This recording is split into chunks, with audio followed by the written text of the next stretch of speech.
Reminder, mechanized travel is for official business only. Be safe out there.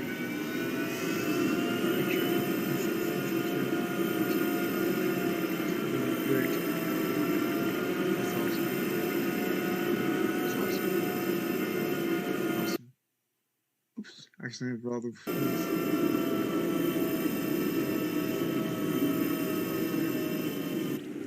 Back to Master Wigs. Where Master Wigs at? That's not what this is. Master Wigs is somewhere around here. Master Wigs is in this area. I don't know where he is.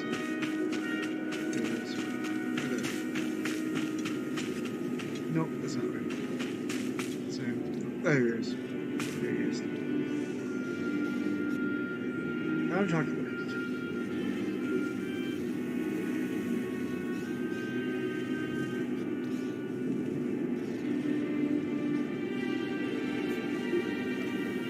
I've studied the Flesh Raiders' idols. Here are my notes. Pauiror, maglaresesem.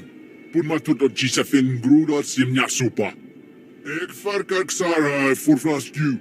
Grania mimi vravni hev vikom libi arinju.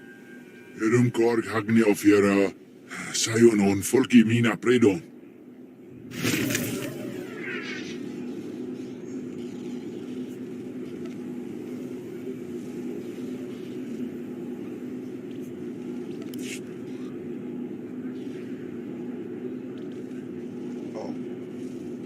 I need to make more room for inventory except. Well, inventory.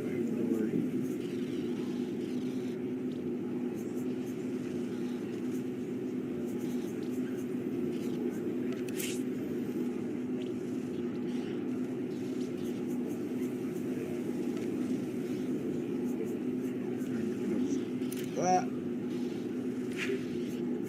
One is for that. Not yet. Not that. Armor. Go to that. This is for now. Losian zijn mijn golum kona. Remanen blarsveni semir.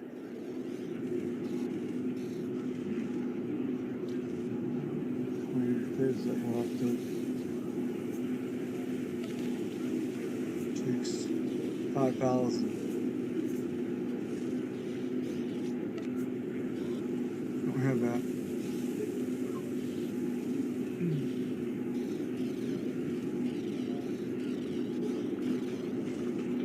Losian zijn mijn golum kona. Remanen blarsveni semir.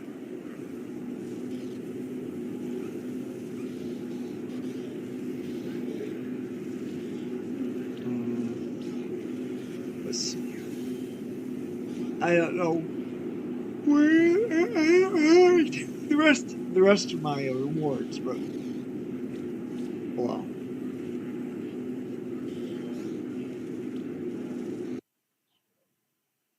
I mean, on this machine, something else on this machine. Easy time journals. New machine. Close this out.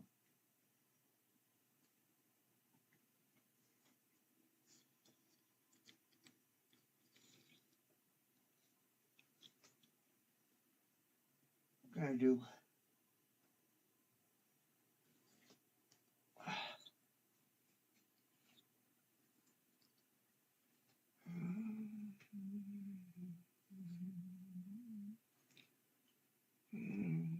There's 40. Down the bottom. And oh yeah, stuff for the end. Edit. On the bottom. On the bottom. And.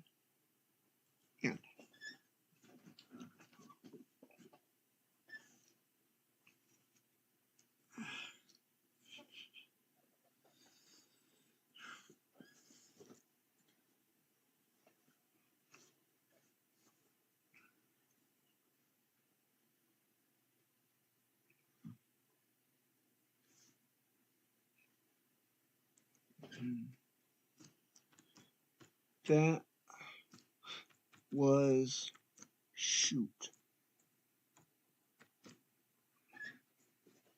about a couple years ago.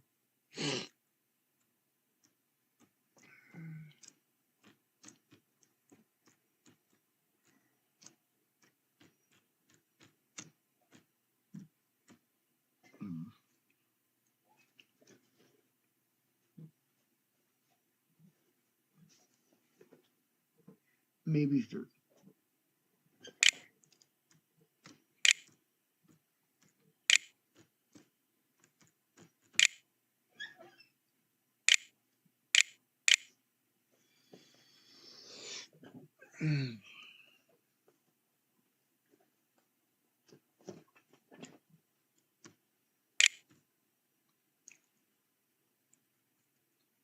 Wow, how time flies. Wow, how time flies. Question mark, or exclamation point. Seems like just yesterday I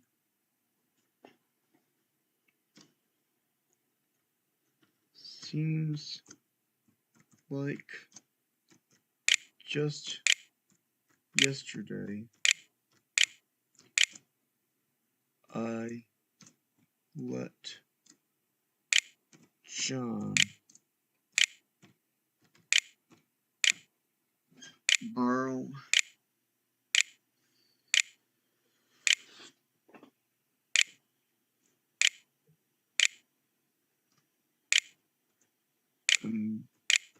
embraced by the light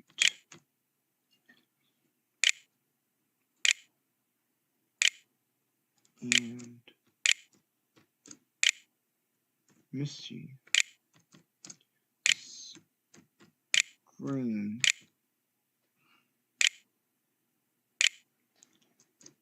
and hollered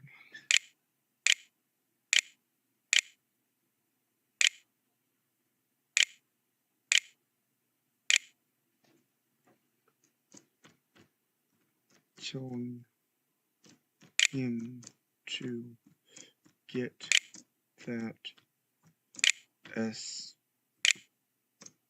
out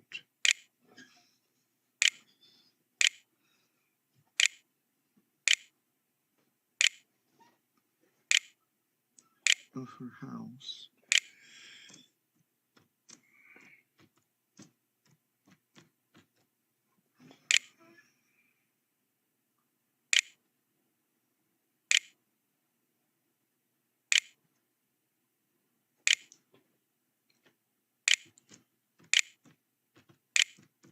Tossing the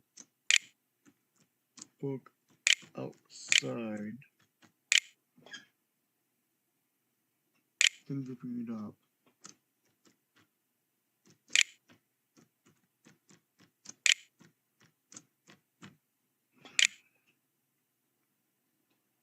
It wasn't even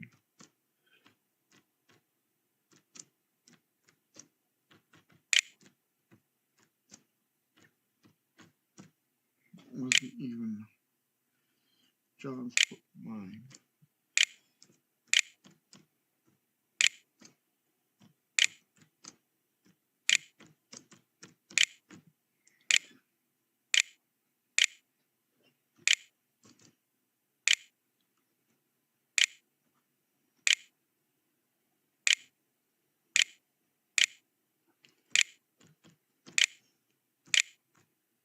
Fortunately,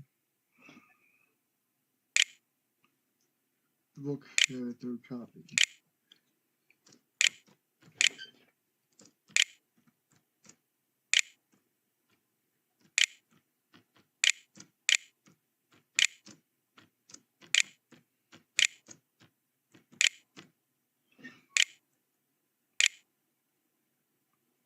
Because I gave this copy.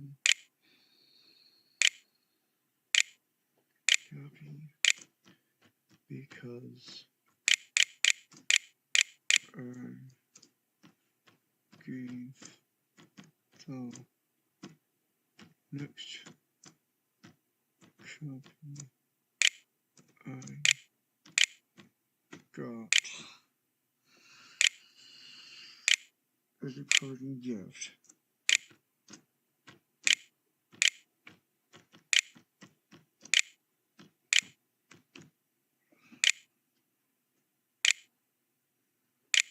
To Steve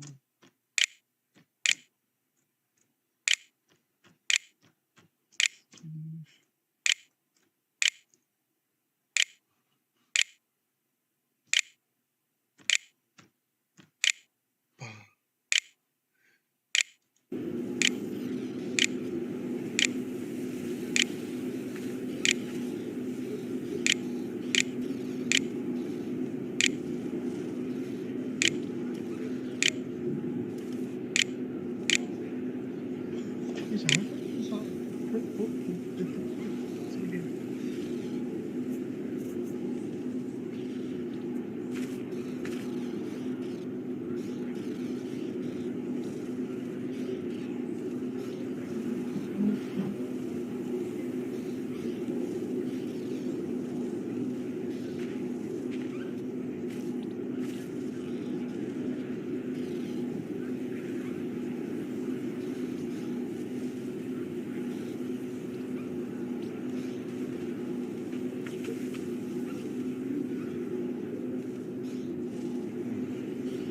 Press move on with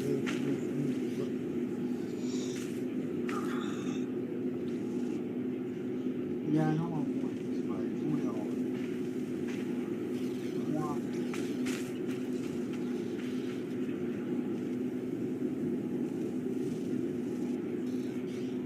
You've back.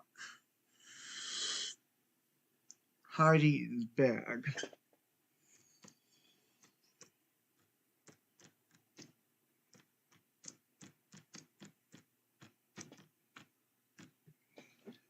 Heidi's been trying to find later.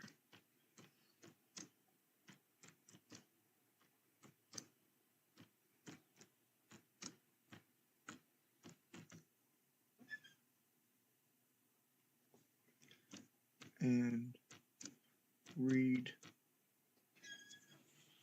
out of curiosity.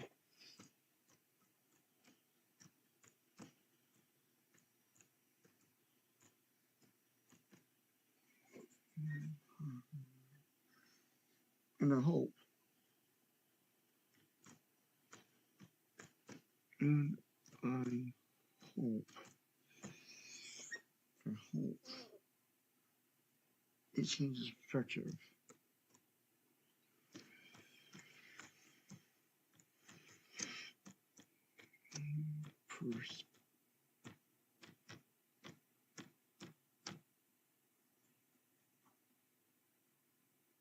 This is respecting perspective.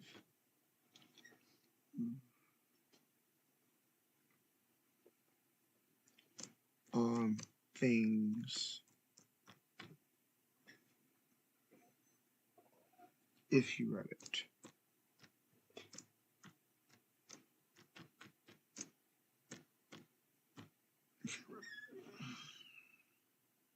Third copy.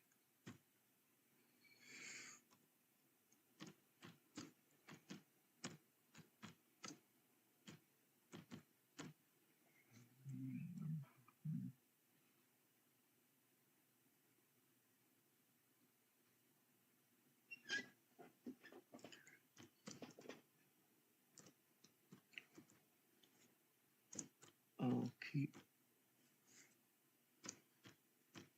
forever.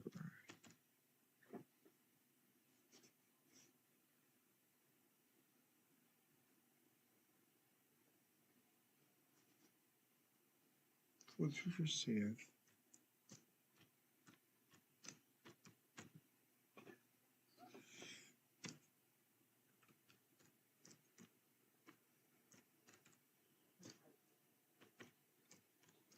No, because I origin story. I don't want that.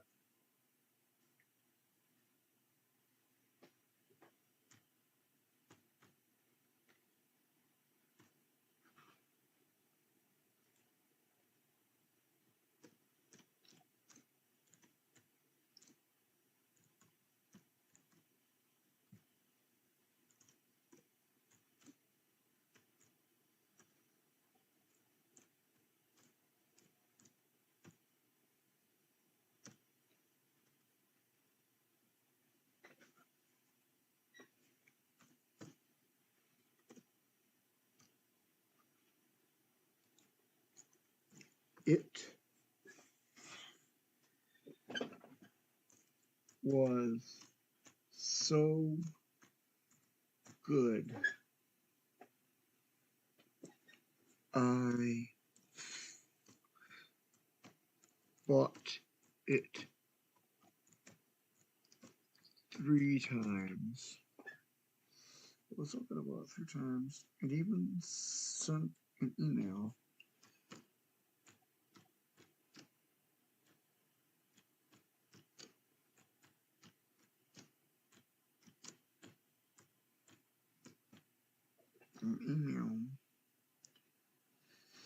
To Mrs. Edie.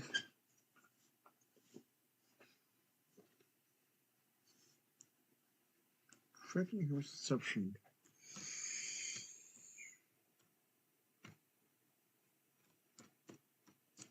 Her misconception. Misconception about the nonsense of hell.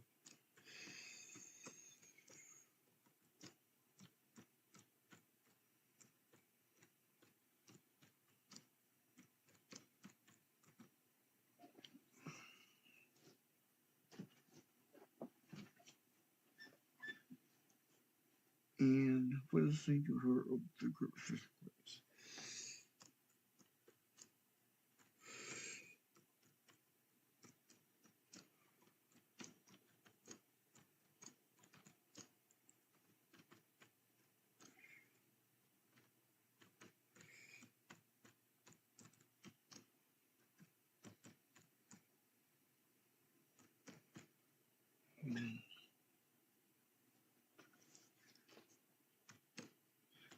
As I had once was to do not.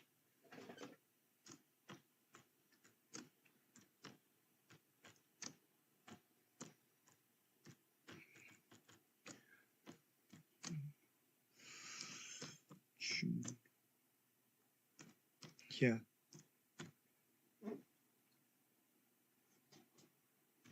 Right.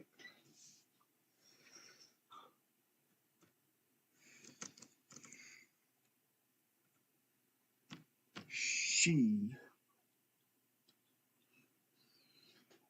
was evidently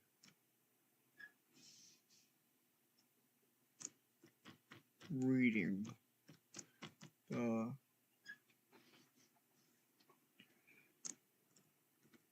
Book of Mormon.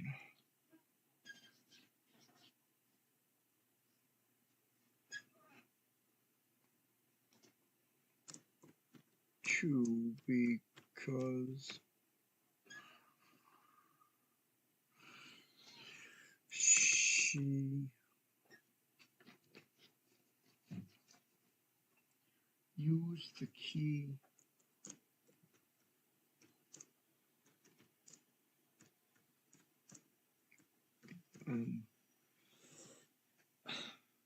phrase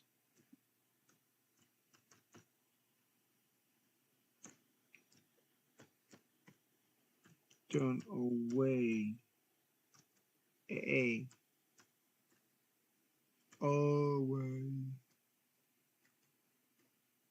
with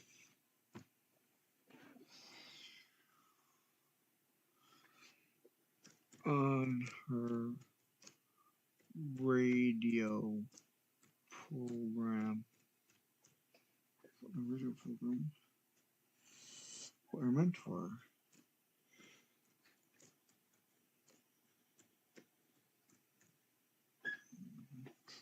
Mentor.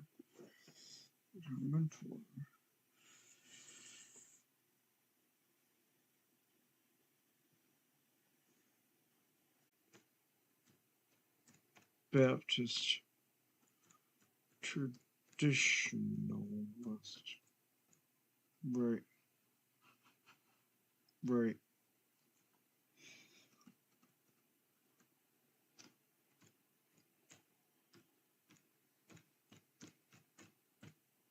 So go down to show us. Paragraph.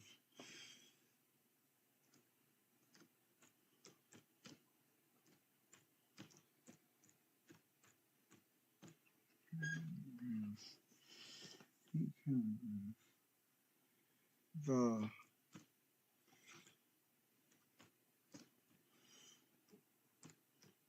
final answer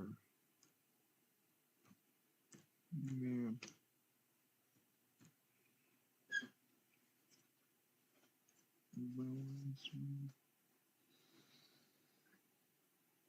who was interested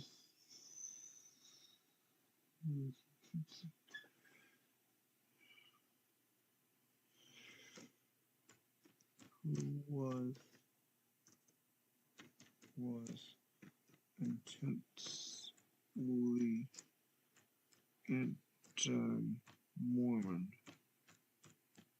That's anti-Mormon. So I'm not sure.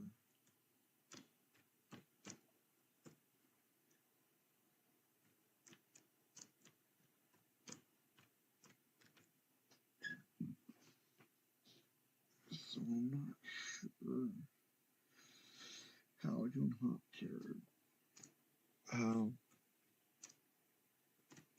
June Hawk fared. As far as the line over the sea is not cured, it's fair.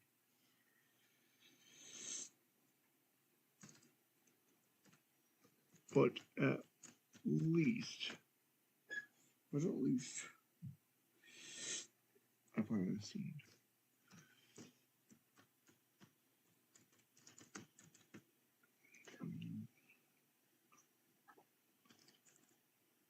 But seed.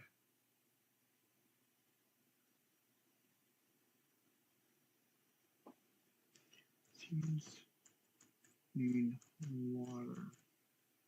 Seeds need water. Good soil and time. And so on.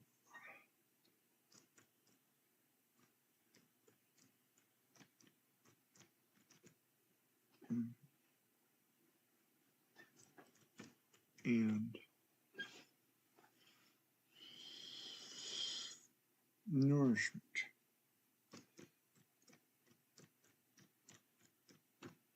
And nourishment to grow.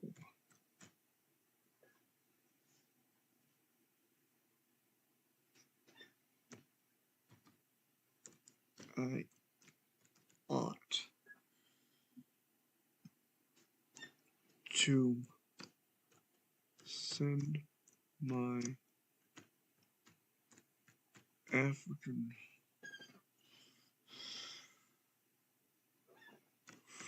friends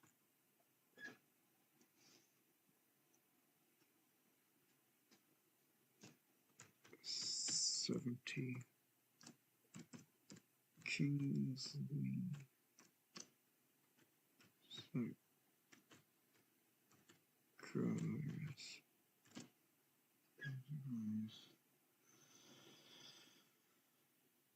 We're just here.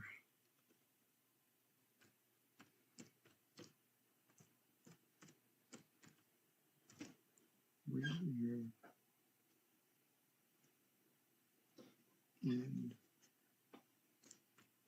And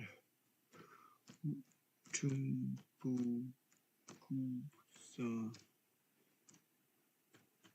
Chin De Do.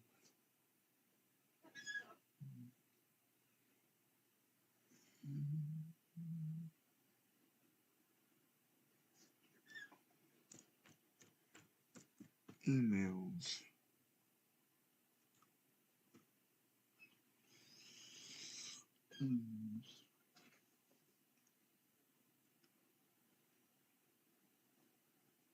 To see how they fare.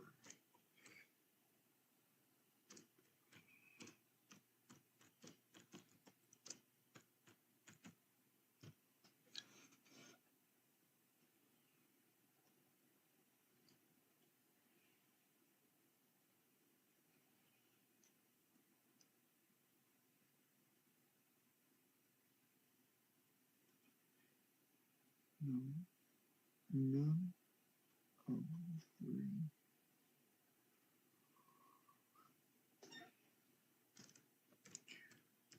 None of the three is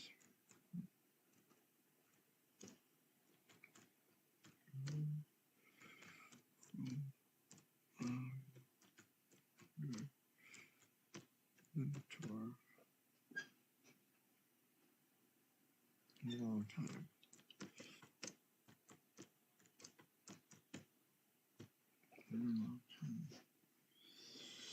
I can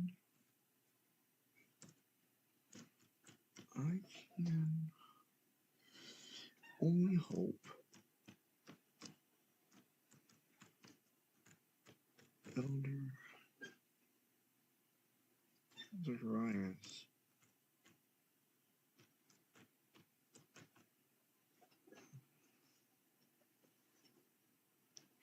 is held true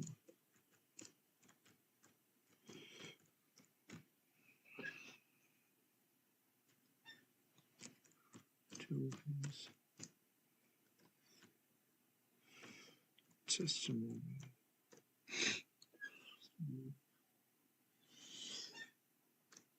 of what was it? Book of Bath's bad. It's been probably like pretty soon. For 17. We just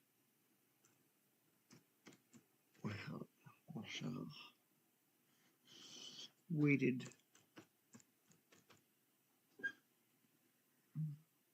6 years. 6 years to be confirmed.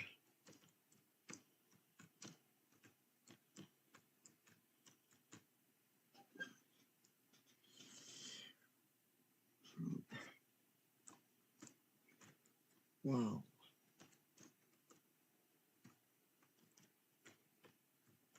That's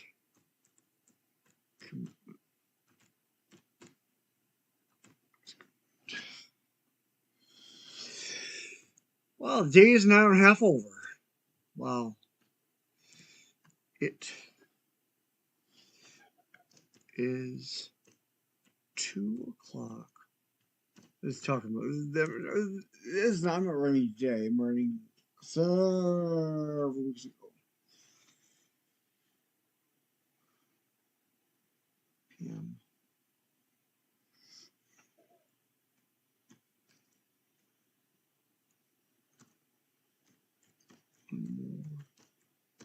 Minute.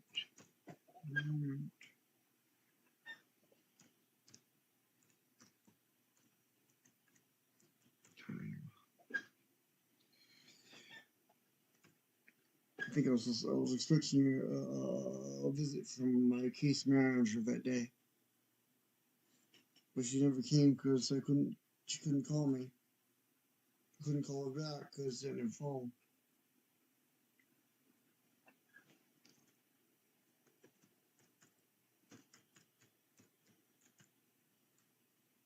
Three seconds.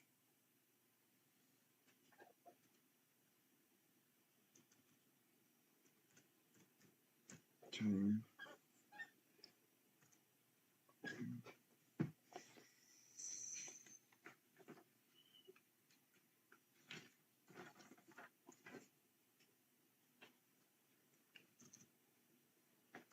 Two 03.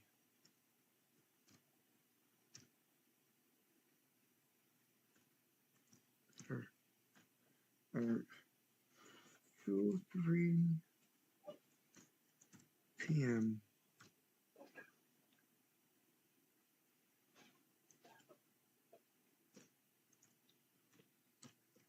About.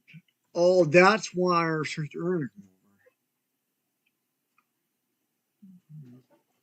About to turn off the home book.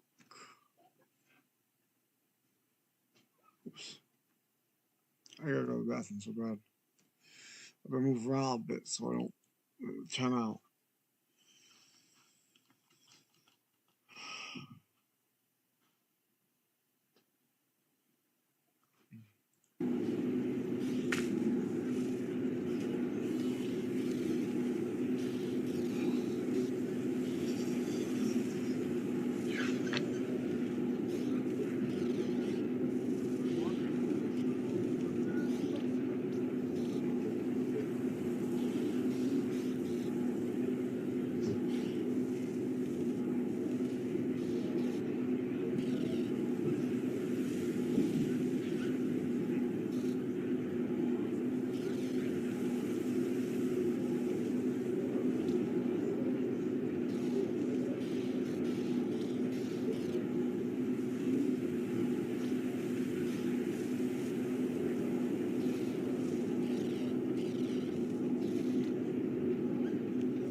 Walk a dream, luck a luck.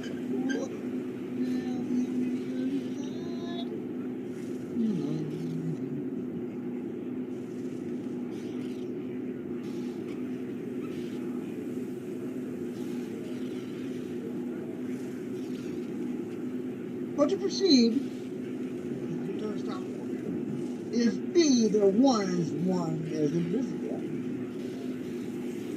I mean, their one is one as invisible, nothing will have quantity at all, true. And so the one will not be infinite.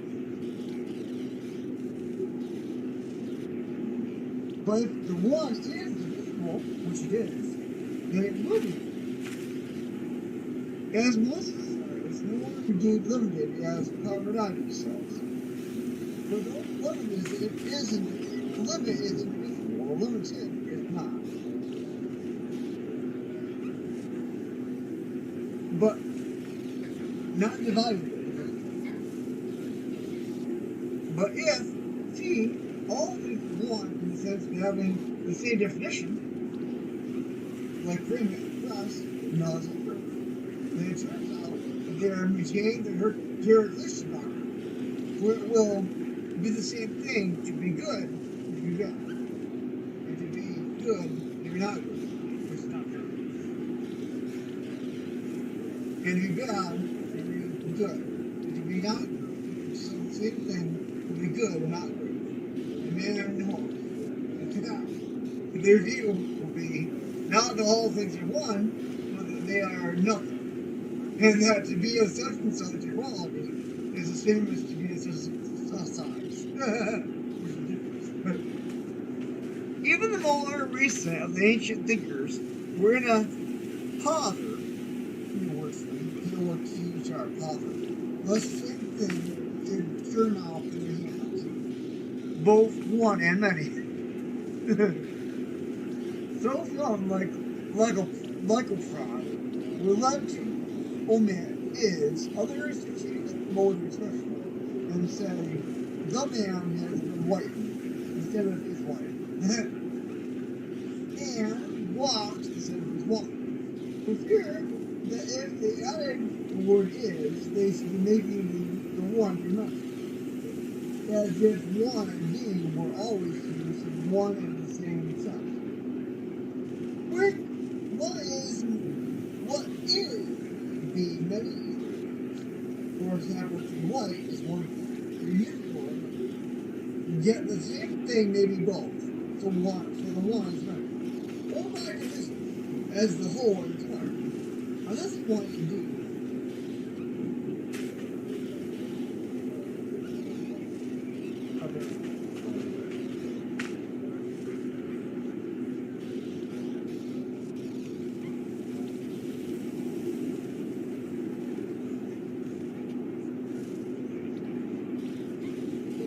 On this point, you were already getting difficult.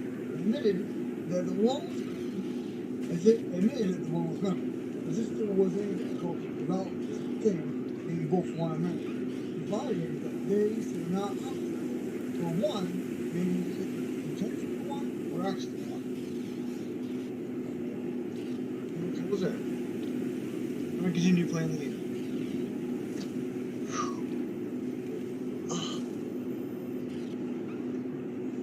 Very close to me.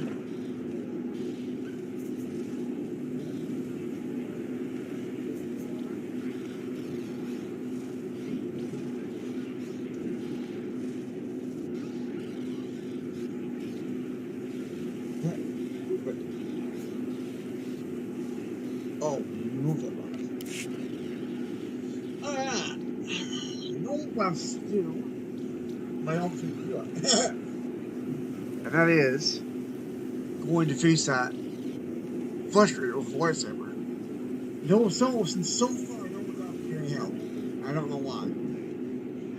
They just ignore me when I ask for that kind of help.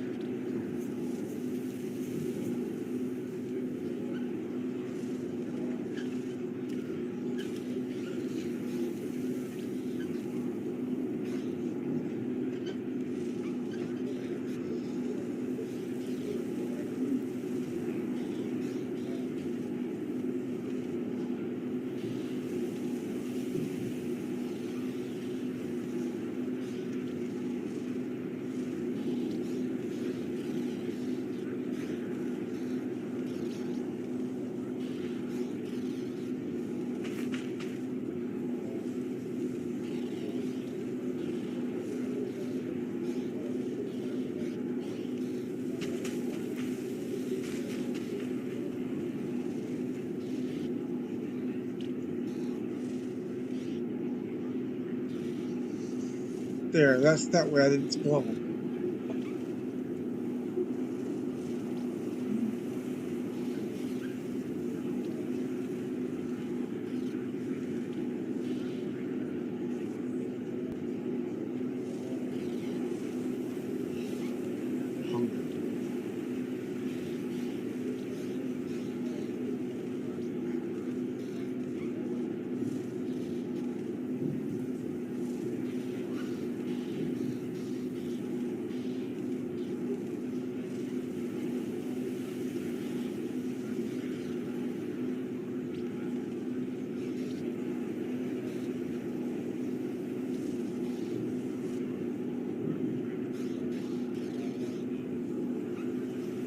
Let's see who it is. Show Miss Noble. Choose your way to subscribe.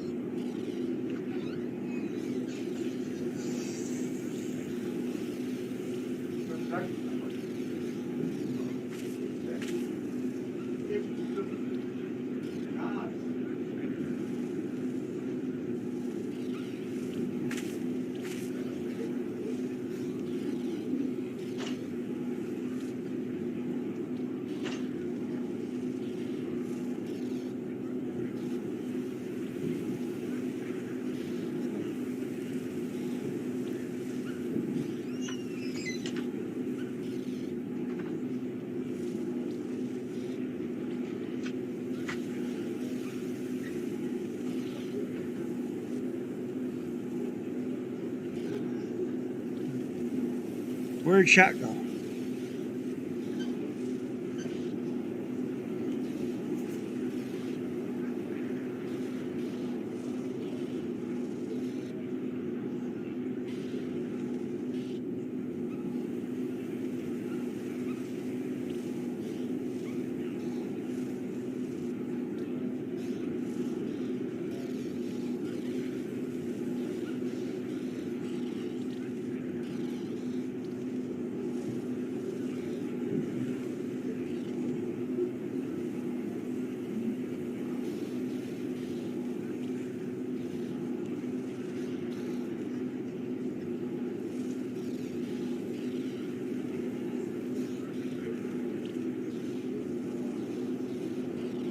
Well, this match is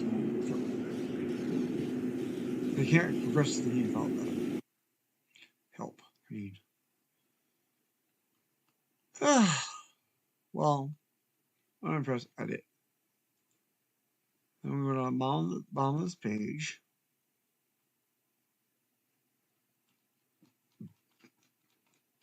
Then I'm gonna press click. And then we're just gonna enter again. Down key.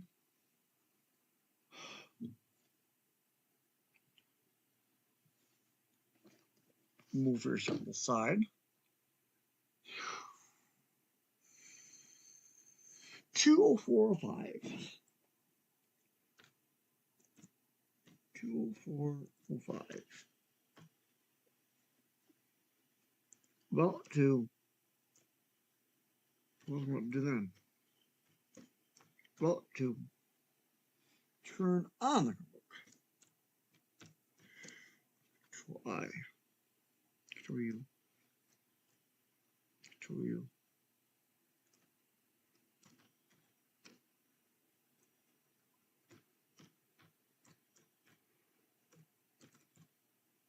Well, turn on the Control.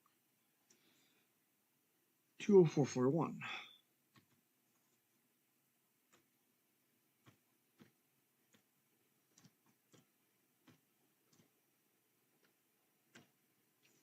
Something we're not time has passed. Going on www. Look forever. Going on www.mara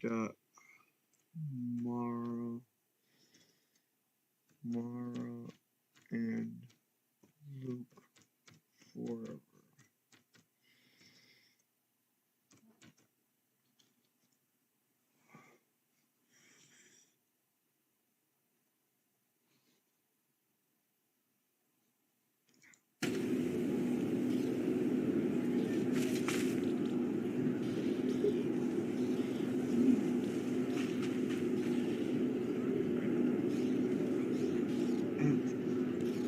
Bet you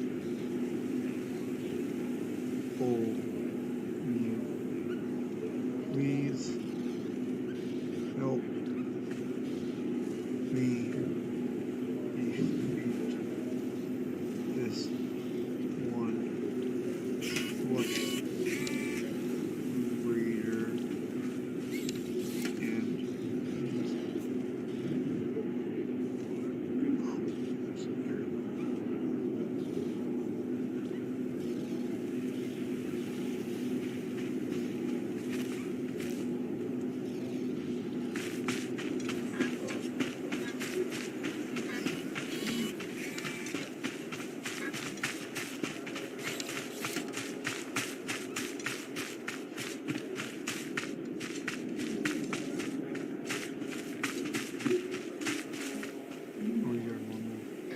and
two 0702. Not this another. Logging in.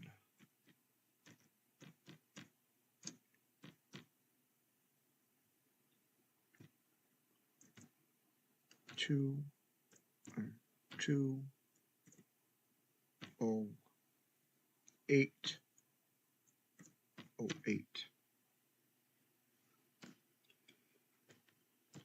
Ernie has not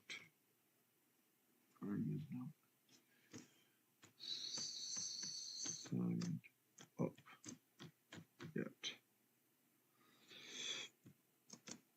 What if it was the angel? Oh wait, Delta pattern.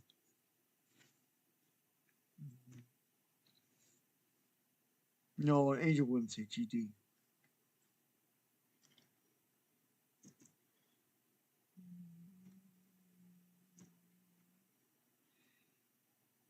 Angel wouldn't take the listening meeting.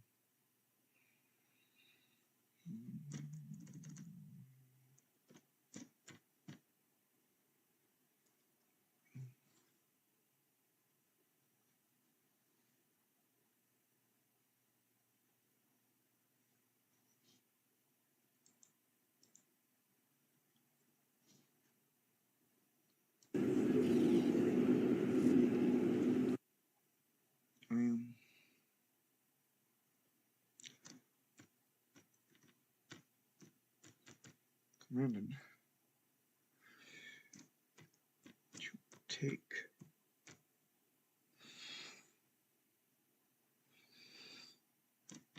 my territory everywhere. That's cool. That's cool.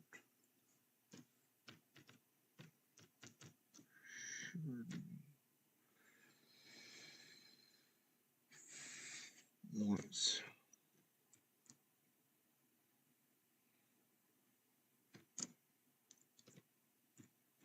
I'll always find something to write about.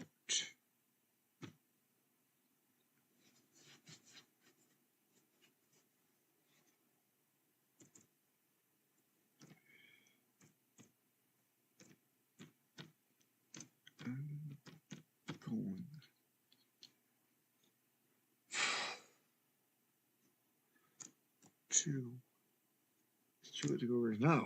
It's 4:35 in the morning. I'm going to Rick's. He has to sleep. I don't want to wake him up. I need to use his phone to give password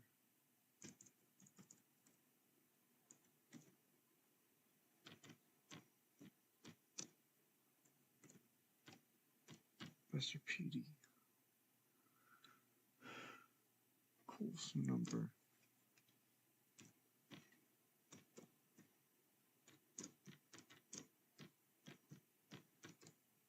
Coulson number.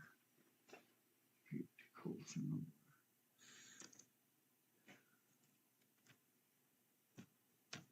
Also, we should have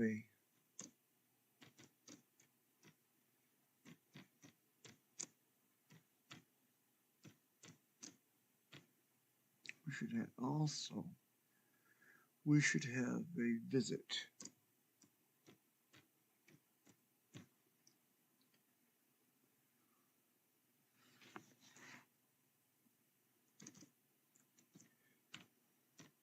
maybe you'll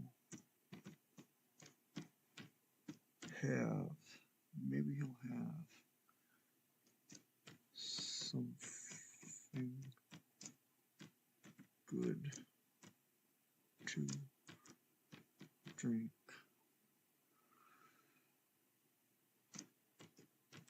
there by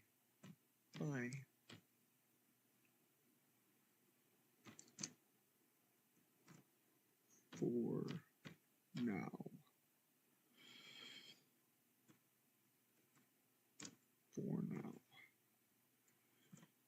Bye for now.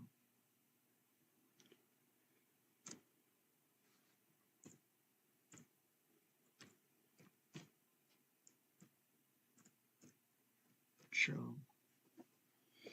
Ciao.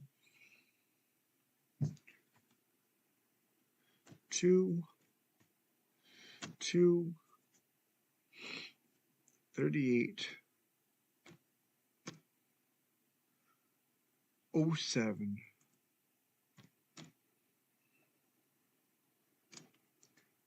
p.m. on the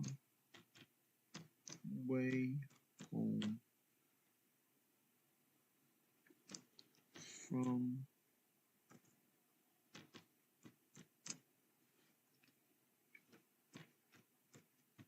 Rick's. On the way home from Rick's, I suffered flowers.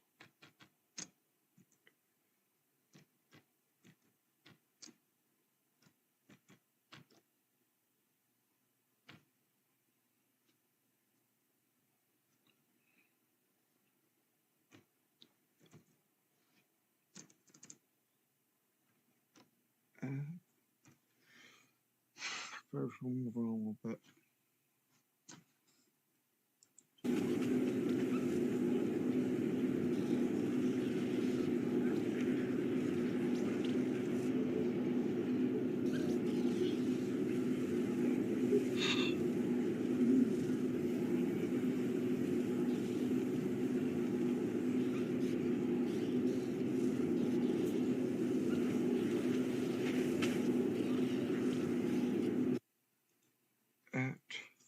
Get test me out of that chat box.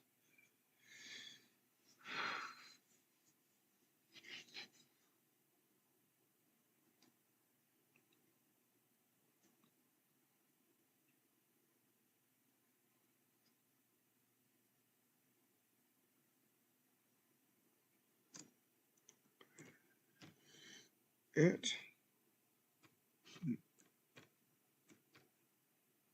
McDonald's. At McDonald's,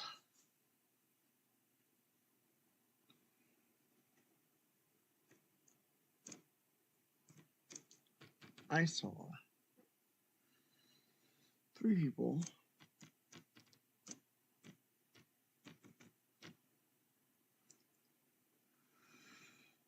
two women and a man.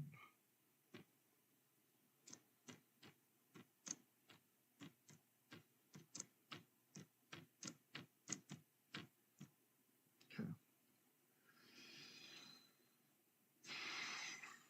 With black sweatpants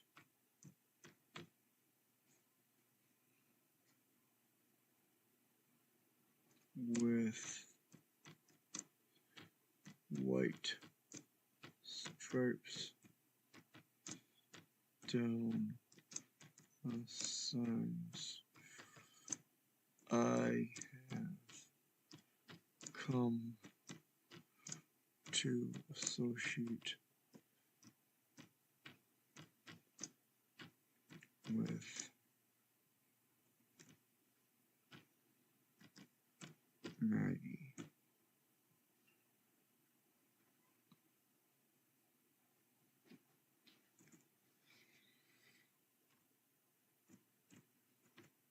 All the signs 22.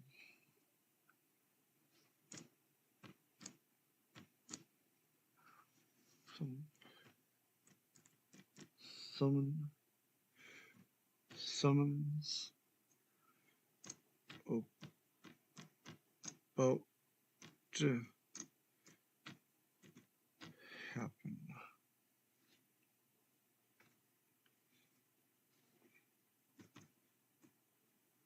Save changes.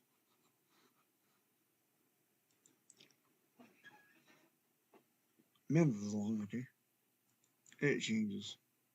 Alright, edit entry.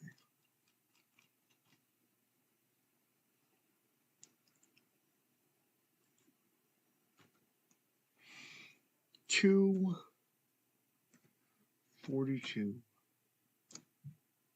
p.m.) I put the list of numbers now with 2 added.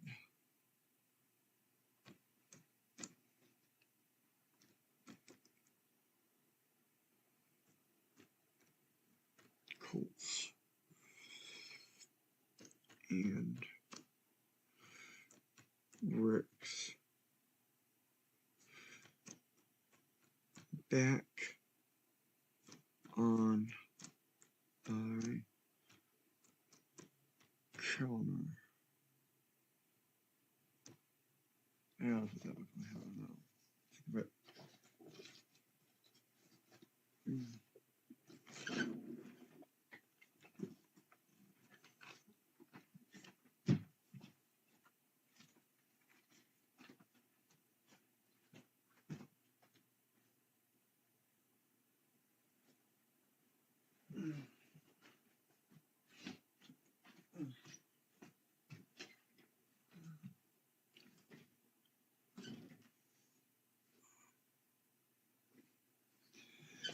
Back on the counter. Okay. Now what? 2:42. Next 2:42. In the same minute, what happened? PM. I put my winter. That's too many spaces. Oops. I put my winter gloves and winter hat, which I didn't have.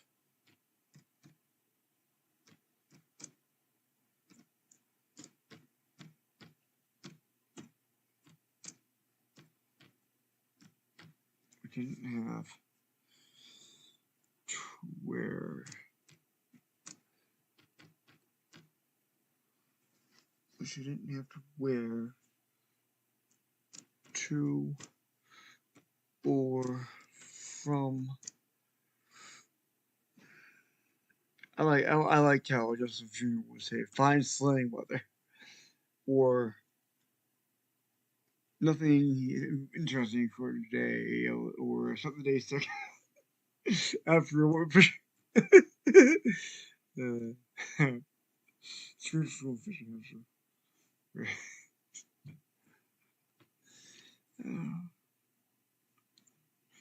Back on top left.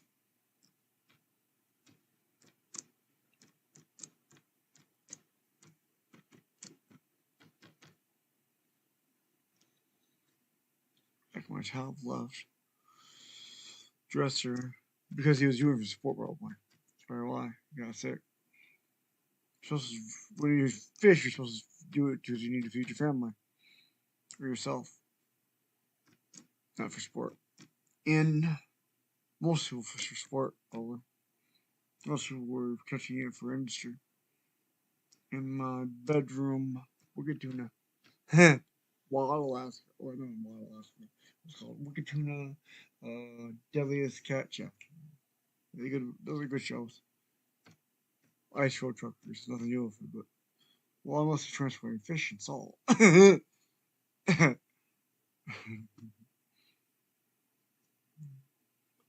like shows like that. 2:43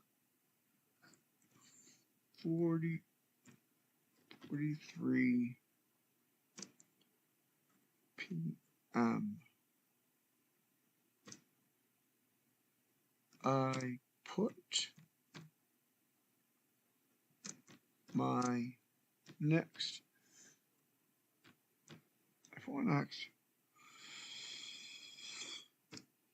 3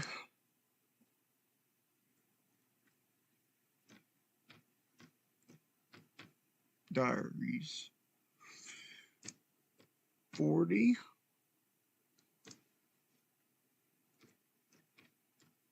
diaries.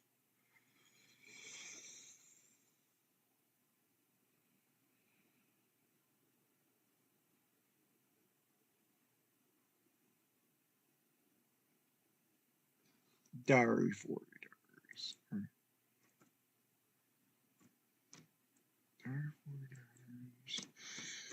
On my tray table. My tray table.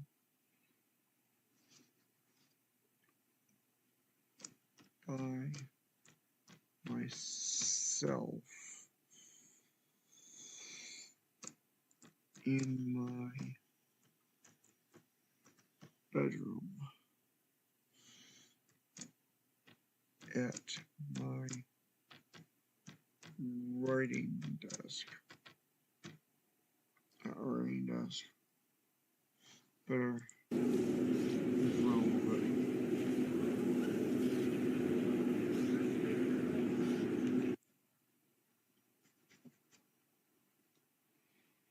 Writing desk.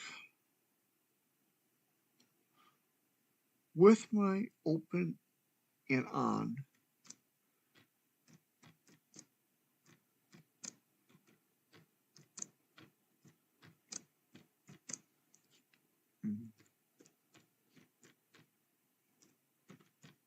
open and on from book. Awaiting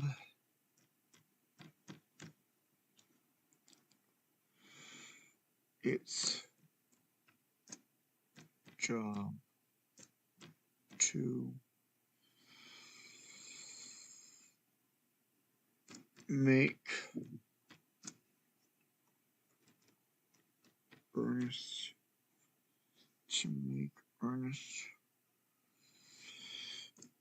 a co-administrator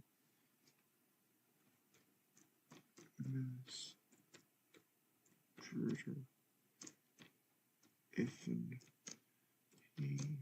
joins my website today.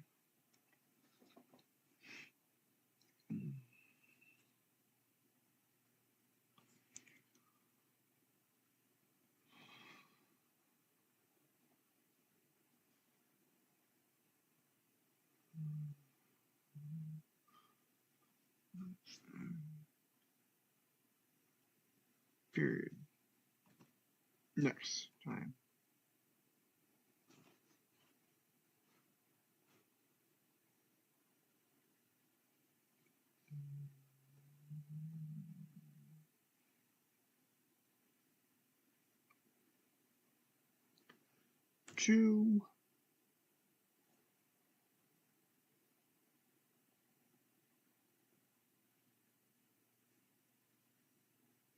Oh, no, no time. Don't worry. Don't worry. He will soon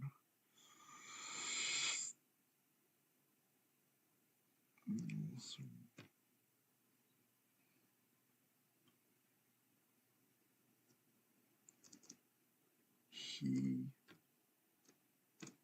has just been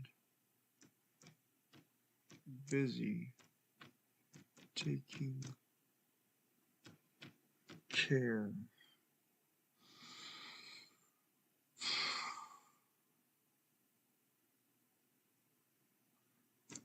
of things at home, or etc.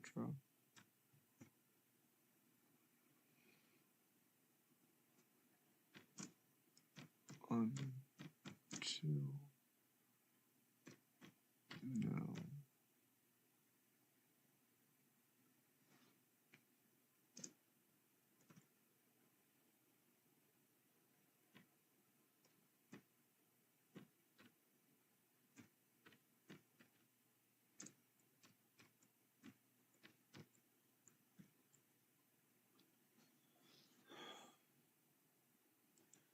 Monday, Tuesday.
Well, then change it. Just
But I want to wait for you.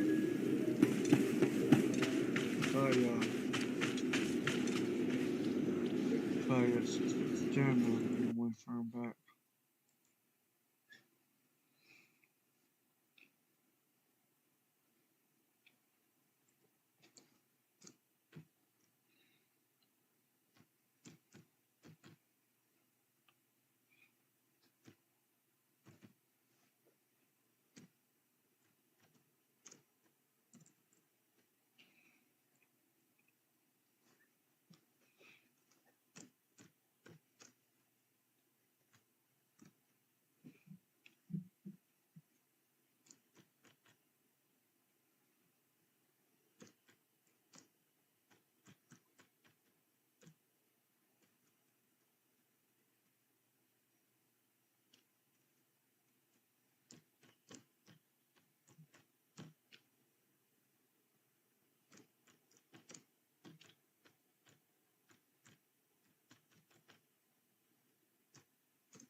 Brr.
Yes, pretty sure yes, right.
Okay.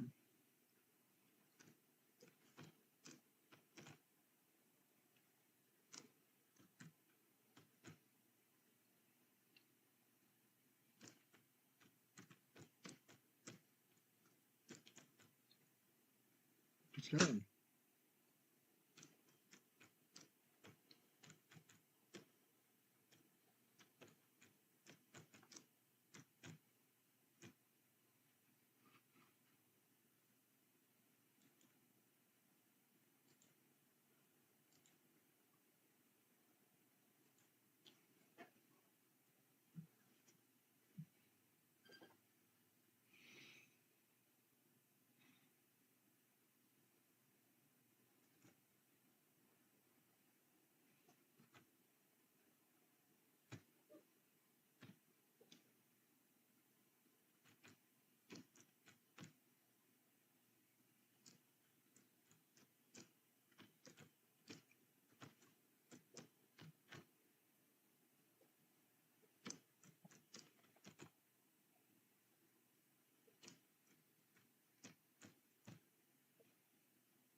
Alright.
Greetings. You are cleared for the following travel routes.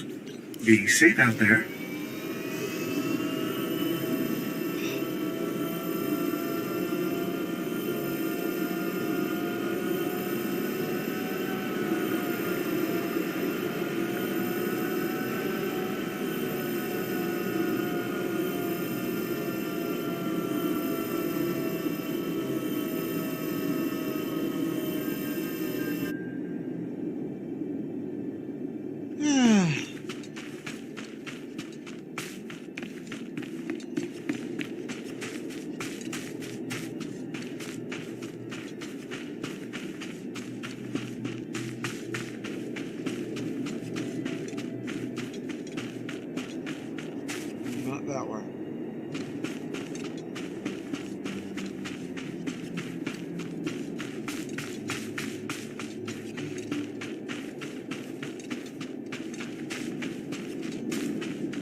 from?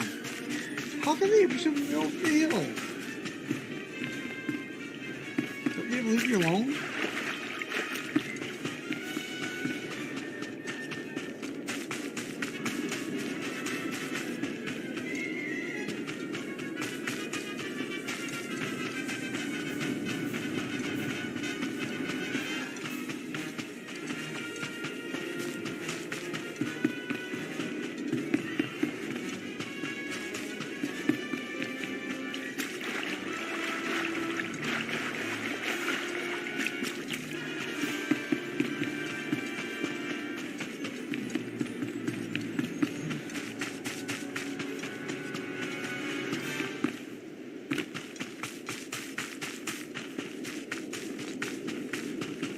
There's no one else this time.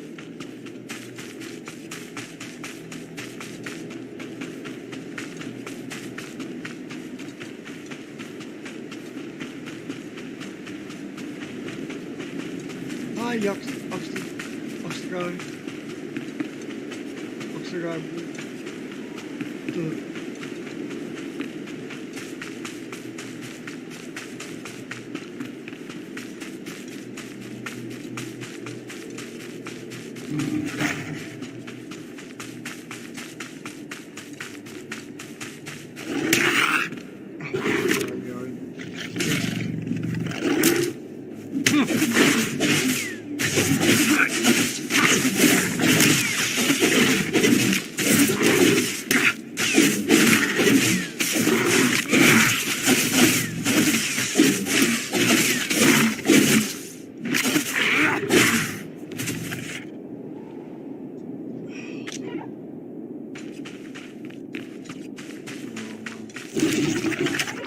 Another one. Look at these guys in the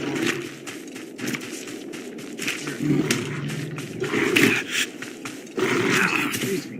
Ah!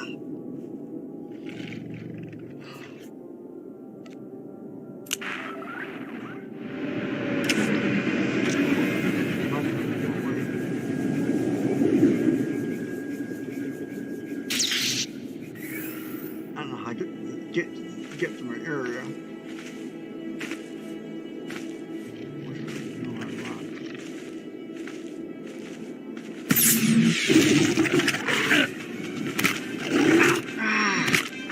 Face me.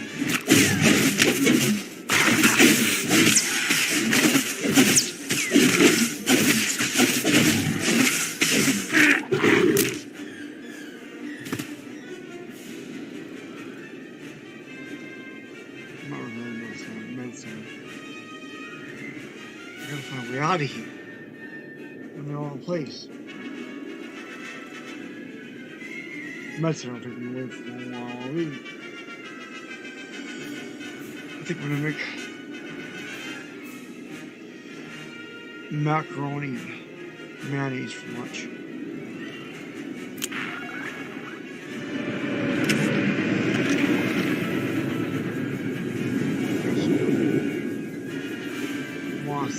Contact with the boss. I'm definitely in the wrong place. There's beasts everywhere.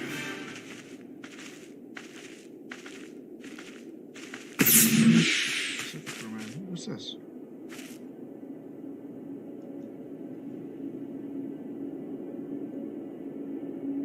It's a horror thing.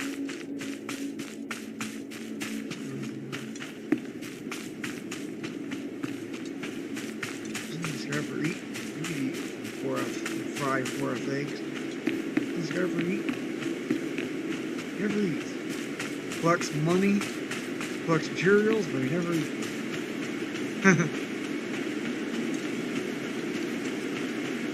It's out obviously. Yeah. It's out. But this whorehouse. Who is this for? Rocks down there. I gotta go around the rock.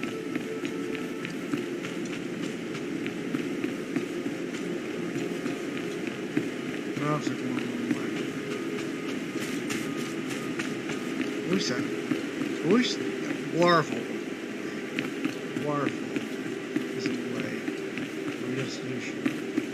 obviously, we're going with the Flores and around the mountain.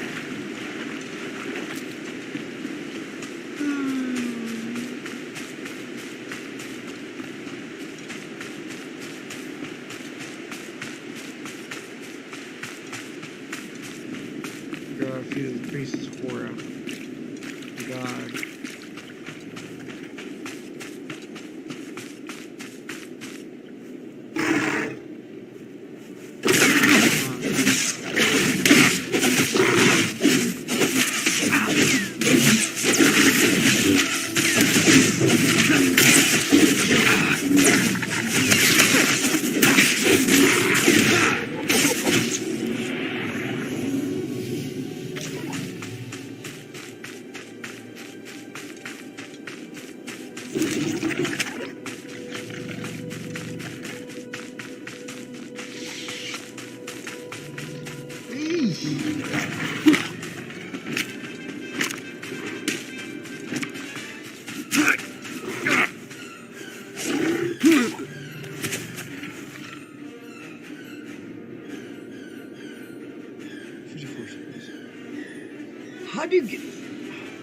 How do you fall? I'm not going the right way, obviously.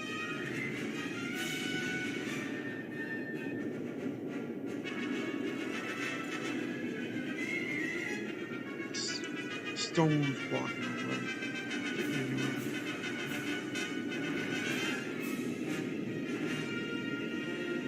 Figure out not after faces windows.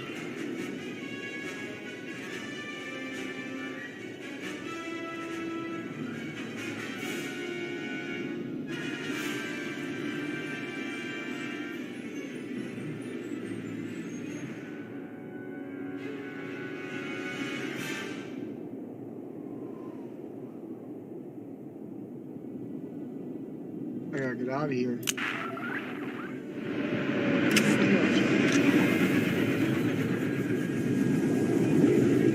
Take off.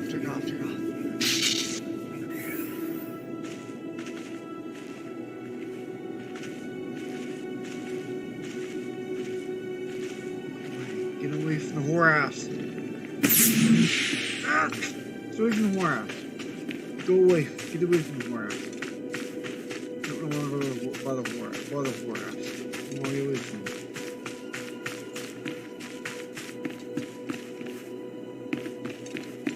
Go down the mountain. Around the mountain. Go around the mountain. You're not going the right way when you're in the mountain. This is a big one. Here.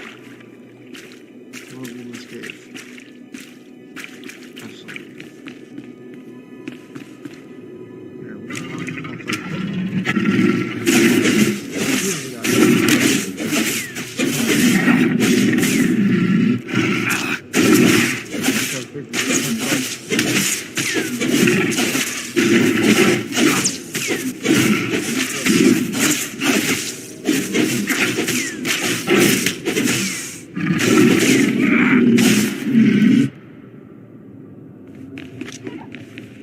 I'm in the right place now.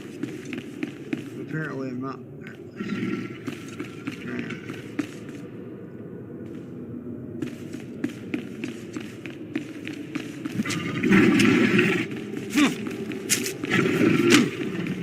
Come on. Trying to get through here.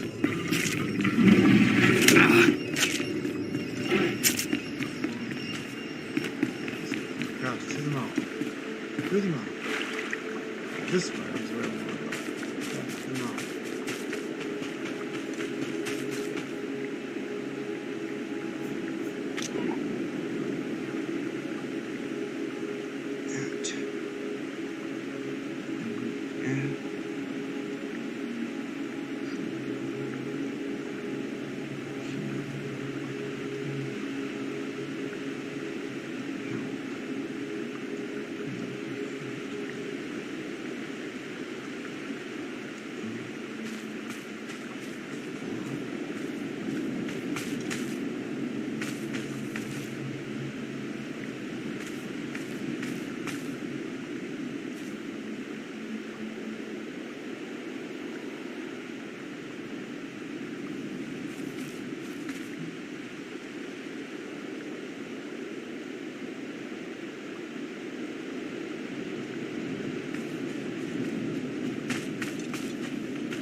That's why, because it was a long travel. That's what I did. Now I'm going that way. Oh my. Oh, the ruins! You gotta go through the ruins. And there's a cave to go through.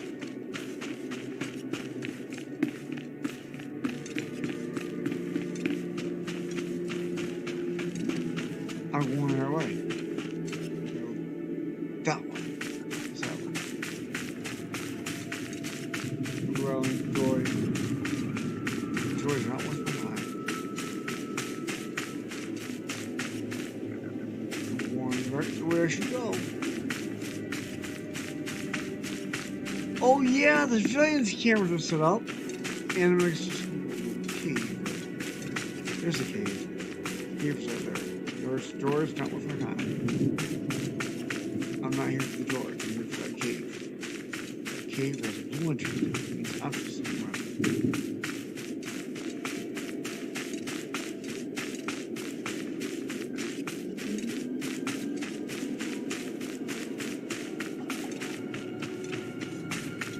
Oh, there's a run entrance. What was in it? But how can I not be around the phase? It's the phase I'm supposed to go in. Oh, I don't want that way. Maybe there's another cave.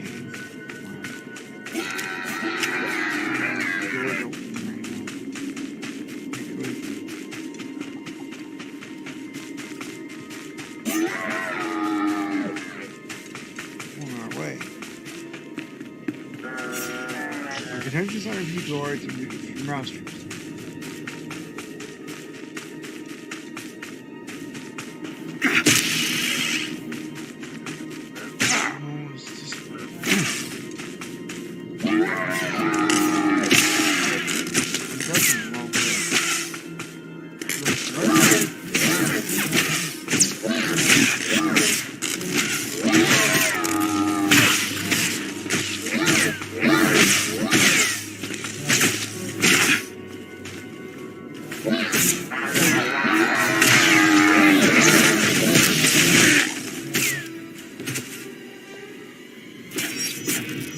I can call him for a woman, but where in the world? Where must this be?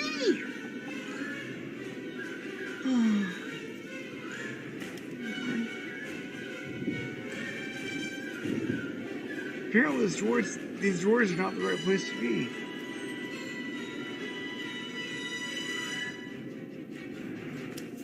I'm turning this way. Maybe I'll be pointing to the right path now. The path is... which way? This way. It's this way.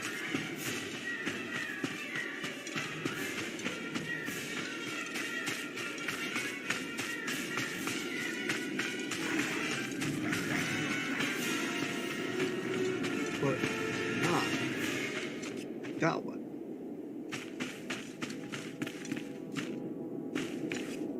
Where was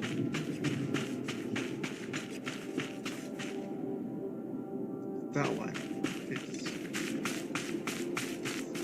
can't be that way. There's nothing there. I can't go in that cave.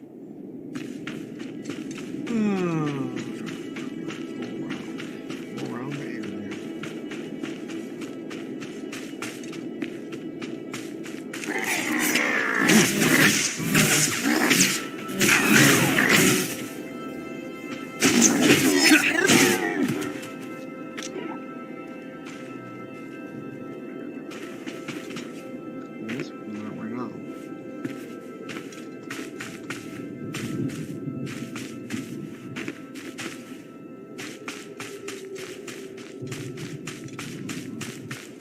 Pointer arrows don't tell you squat unless you're going the right way. Unless you're heading exactly where you need to be.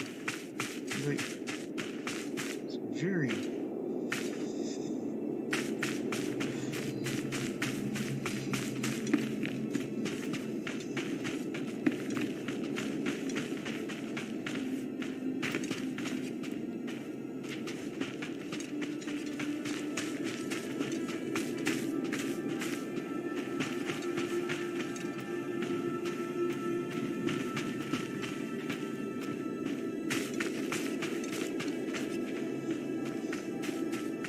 trying to get your attention by I'm trying to talk to you. Ugh, she thinks I'm after it. Crazy. Wow.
Ah!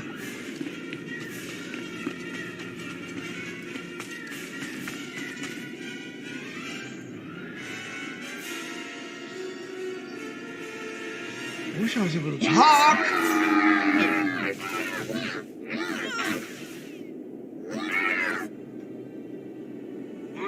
Why can't I talk?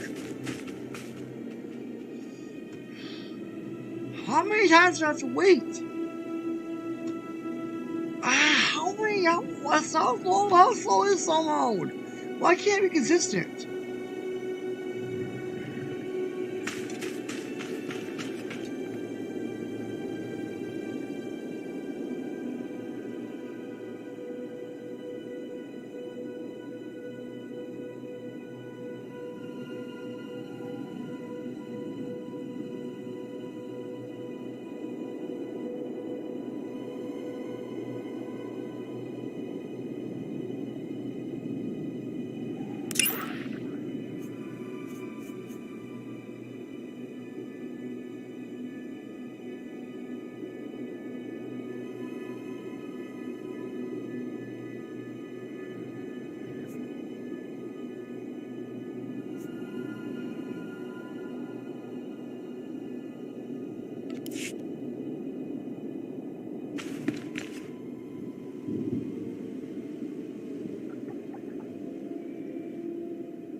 Don't want time for side missions right now. I want to find my objective. And it's the other way, not that way.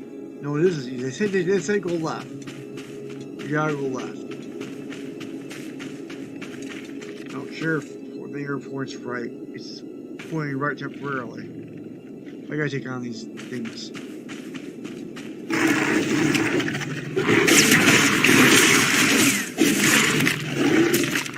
Where are my hotkeys? My hotkeys all disappeared again! Why are my hotkeys disappearing? I don't want my hotkeys back! My hotkeys disappear all the time! Why do they disappear? I'm supposed to have hotkeys! One here, and P bindings! I don't have them! They disappear! I had them! They're gone!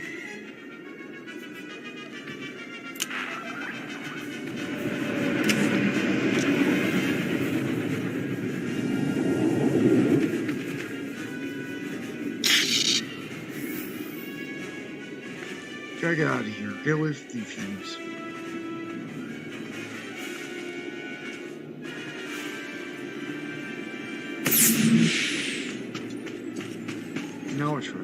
this way.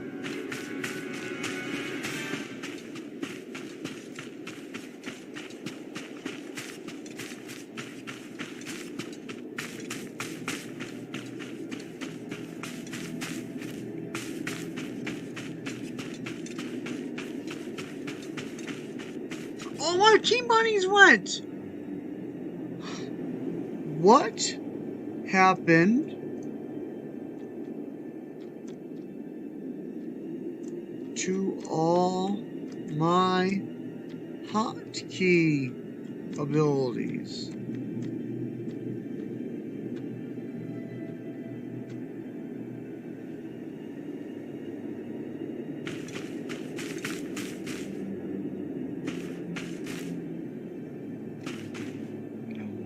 This way.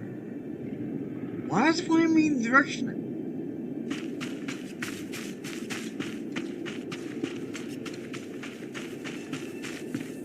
The trail goes off in this direction.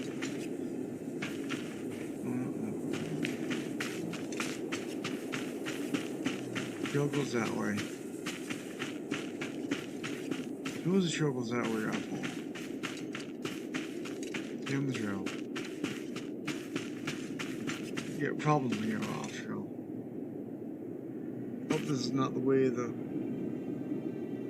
flesh raiders camp.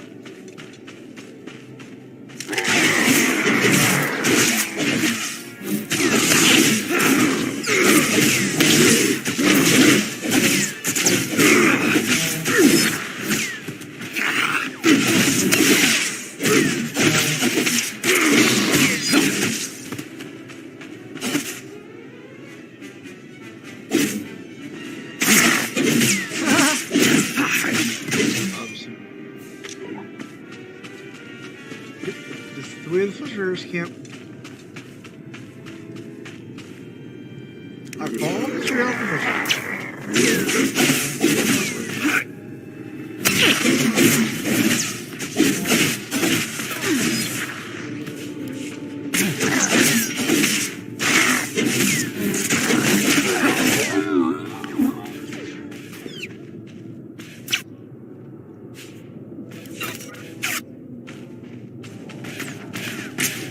No blasters, no blasters.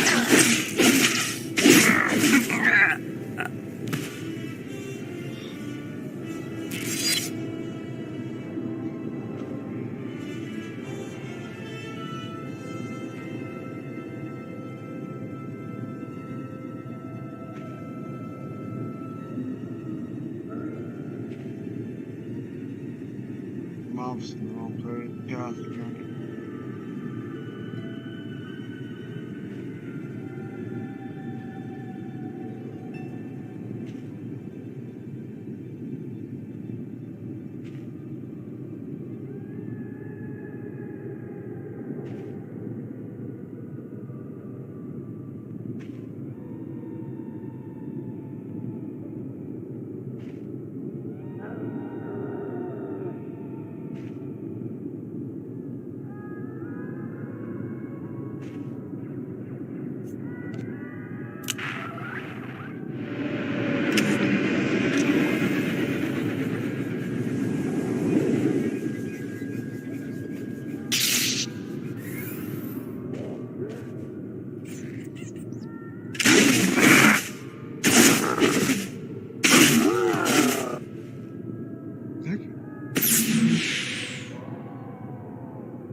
Please don't leave me outside the arcade because I can't go in there!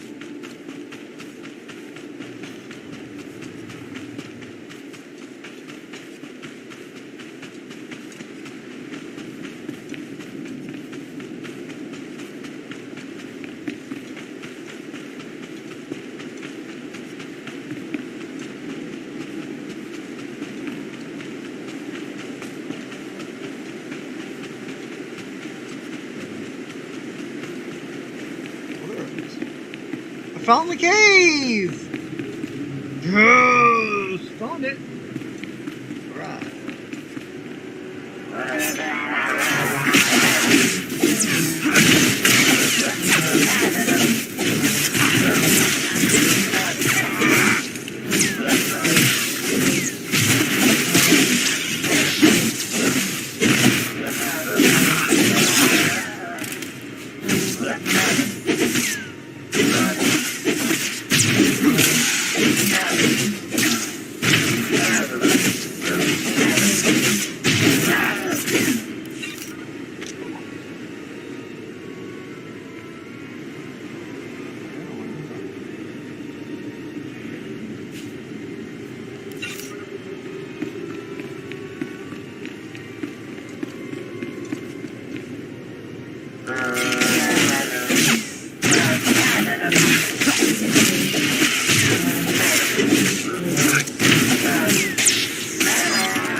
Oh, this is where I'm supposed to be! Yes! This is where I'm supposed to be! This is where the cave is! It's fair to find it, but I need my hotkeys back.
Die, Cortacop.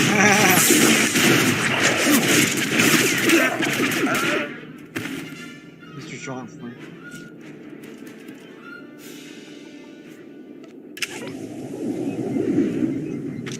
That was not much to see.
Is it safe to explore Sith ruins?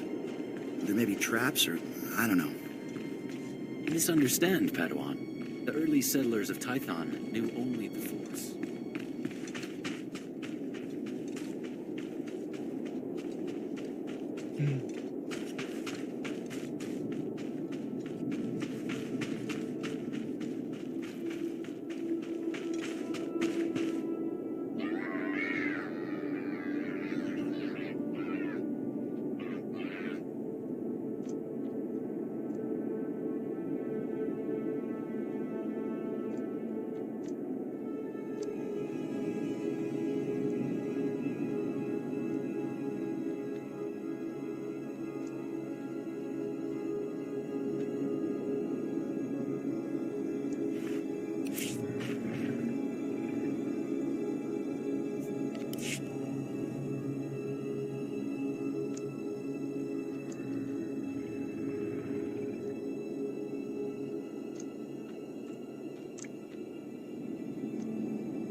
don't have. I have this terrible memory.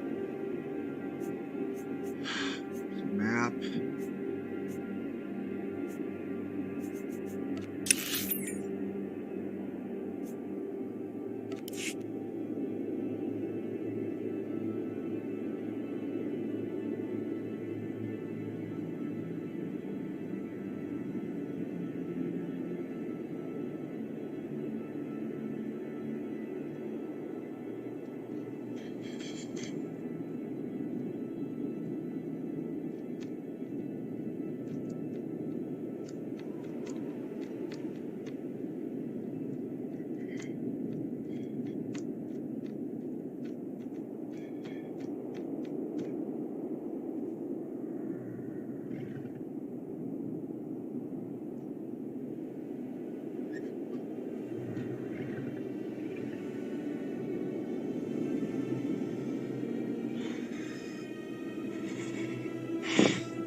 How long do I have to wait?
Look at it's so more consistent.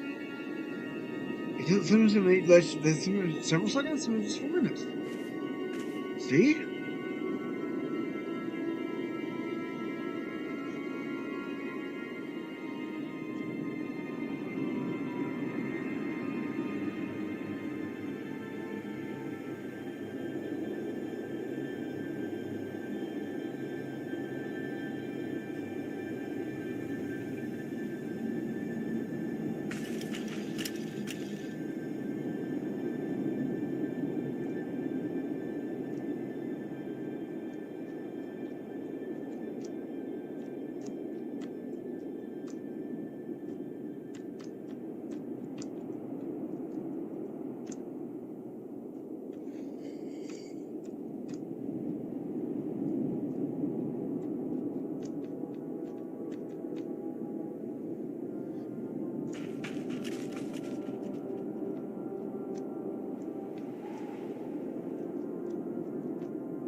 see it.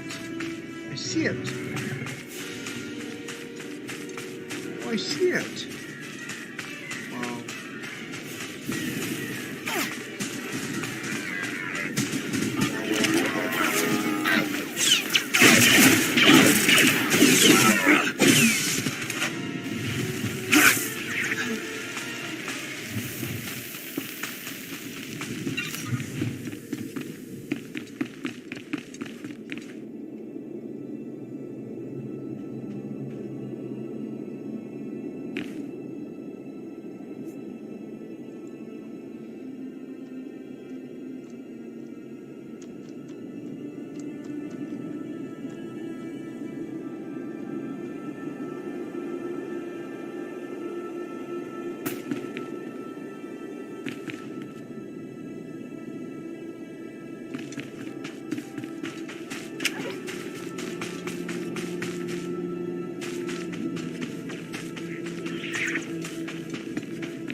Did it? We did it! We The did Flesh it! Raider camp's out of commission, Master, but they were all Force users. They killed a Jedi named Lauta. His body is in these ruins. What should I do? We'll reclaim our fallen later. Just got a distress call from the Twi'lek settlement. They spotted Ben Gulmur. Our forces are spread out dealing with the secret camps. We're the only ones who can handle this. I'm on my way to the settlement. Meet me there.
Mechanized travel is for official business only.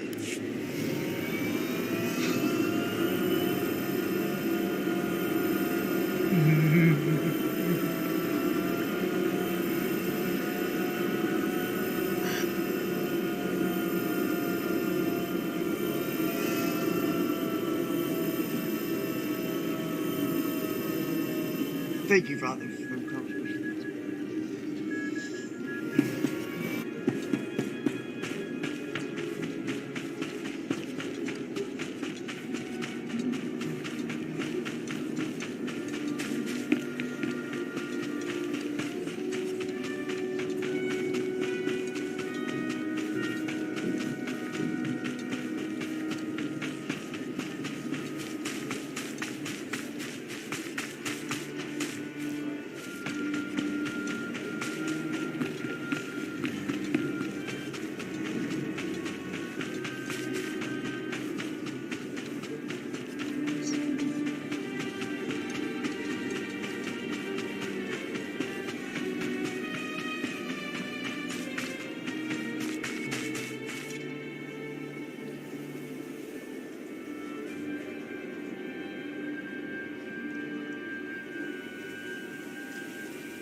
Master Orgus responded to your distress call. I was to meet him here. What's happened?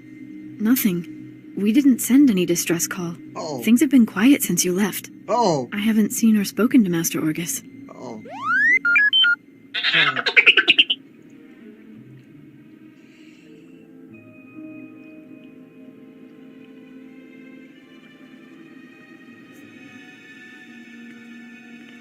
Master Orgus should have gotten here ahead of me.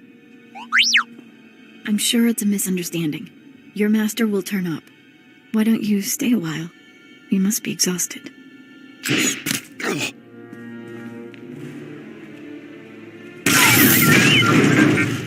Stop it! What are you doing?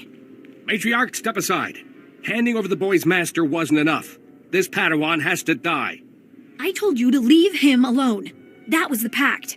Bengilmore refused your terms. This is to save our people. What did you do to my master? Where's Bengilmore? Bengilmore came to me, said he'd end the Flesh Raider attacks if we gave him your master. He asked us to kill you too. But I said no. I told him we'd keep you here. You'd be safe. And my people would have a protector. If we don't do what we're told, Bengilmore will kill us all. Bengilmore is a monster. When he's done using you, he'll kill everyone.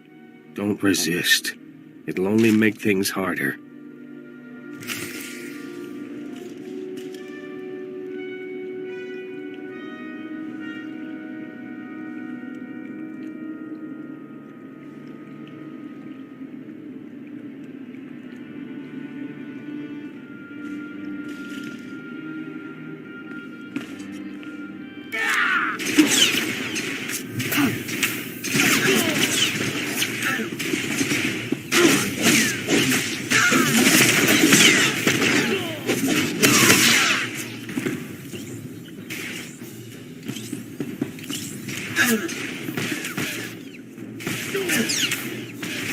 They helped. That's cool.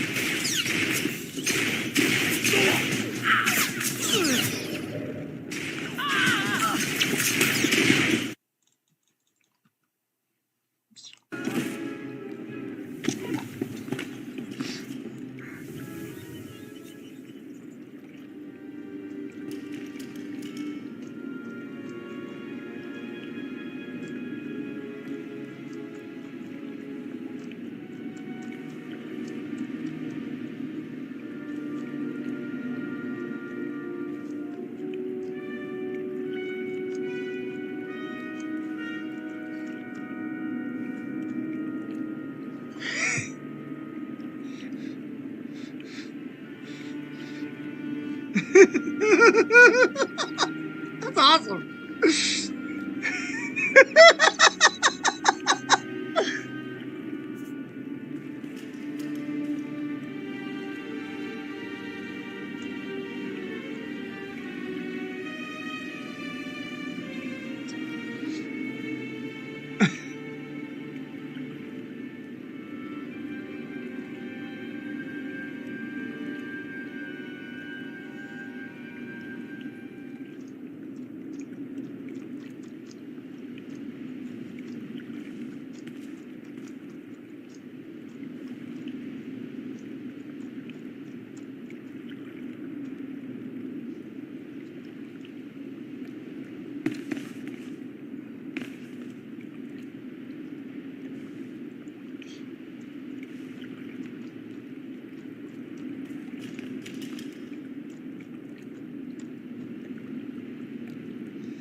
Why didn't they listen to me? It wasn't supposed to be like this. I was going to save you. Save us all. You gave my master to the enemy. No, you can still save him. Bengal Moore took Orgus to someplace called the Forge. Reactivate your droid. It might know where to find them. You can forgive me, can't you? I don't condone what you've done, but I understand. Thank you. I'm so sorry. Tell me what I can do to make this right.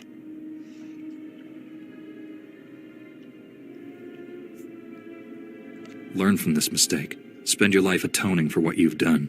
I won't waste this chance. That's a promise. I should tell my people what's happened. We'll bury and mourn our dead. I hope you find your master.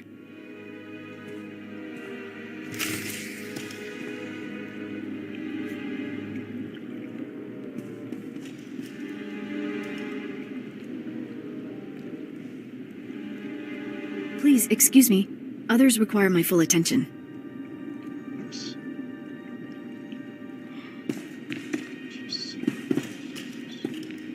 Oh, God.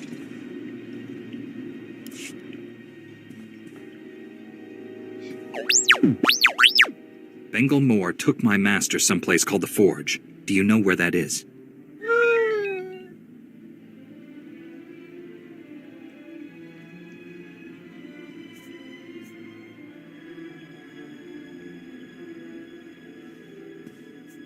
Master Orgus needs our help.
I am A4PO, Jedi Archivist. How may I help you?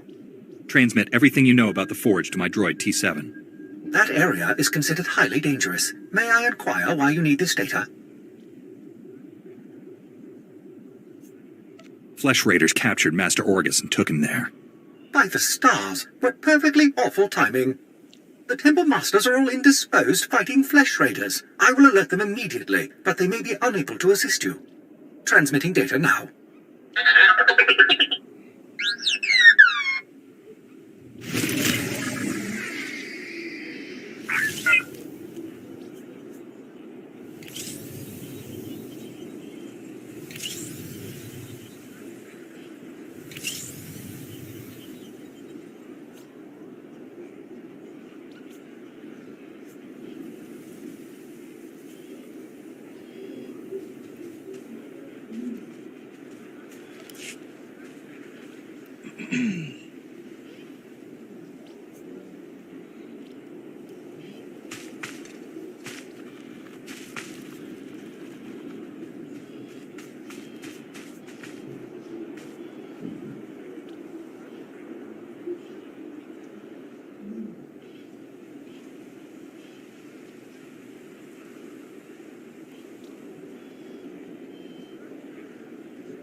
Reminder, mechanized travel is for official business only.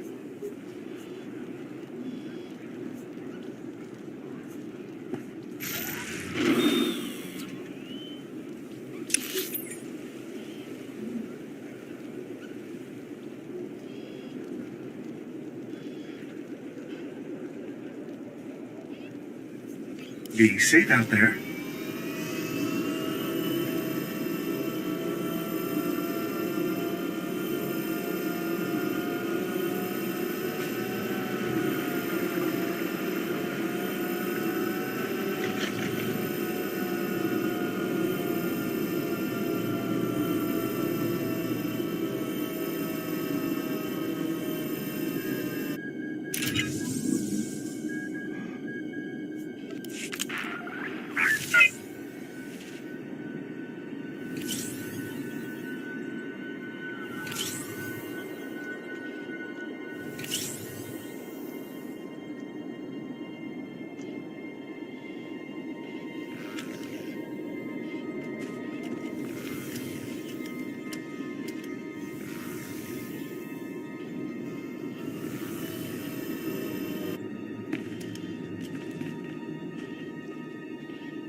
I only have one shot.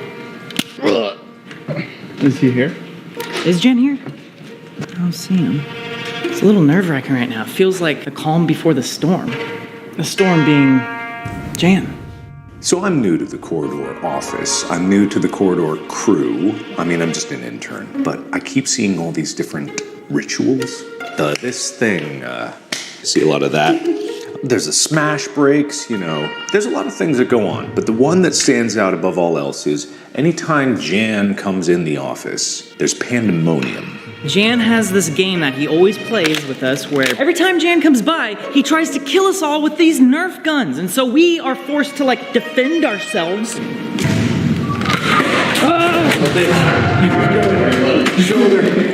It's literally an ongoing war we've had for like 10 years now, and so it just feels wrong just because we're more adult now to get rid of it. Jan's better with the Nerf blaster, so every time I've gotten in a blast off with him, he always manages to get me before I can get him. So I decided to go the way of the blade this time. Last time you saw Jan, he had just received a new peaky finger. Well, he's made some upgrades of his own, and he's coming by to show us today, and for us to begin working on some new arrangements for his finger. But first, as always,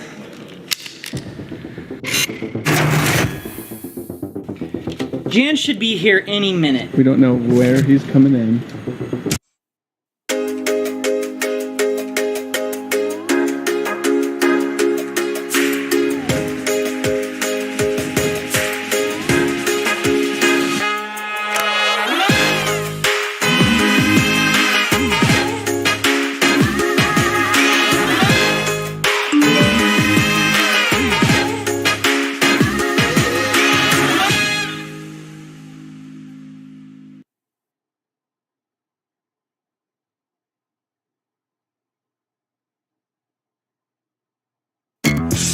Fiverr freelancers wrote descriptions for all the products on my site.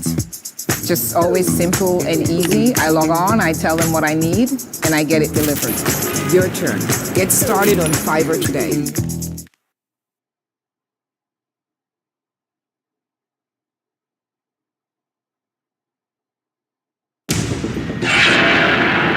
I'm a non-combatant for now. For now. You see that round? Oh my god. That one right there? That has your name on it, all right? You scared me, man. You scared me? I scared you, you scared me.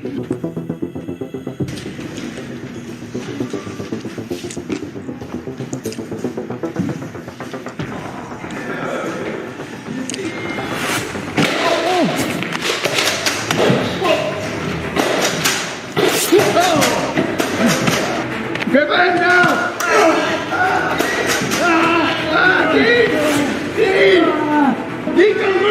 I literally haven't seen any of it, but I hear screaming, bang, bang, oh, yeah, you know, and it sounds fun. Oh, I just missed it.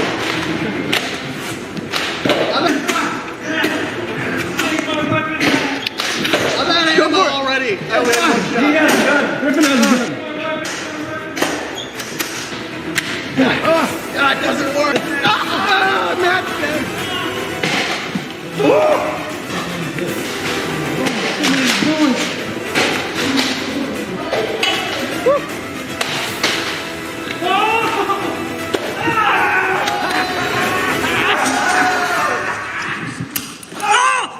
I missed! I only had one shot!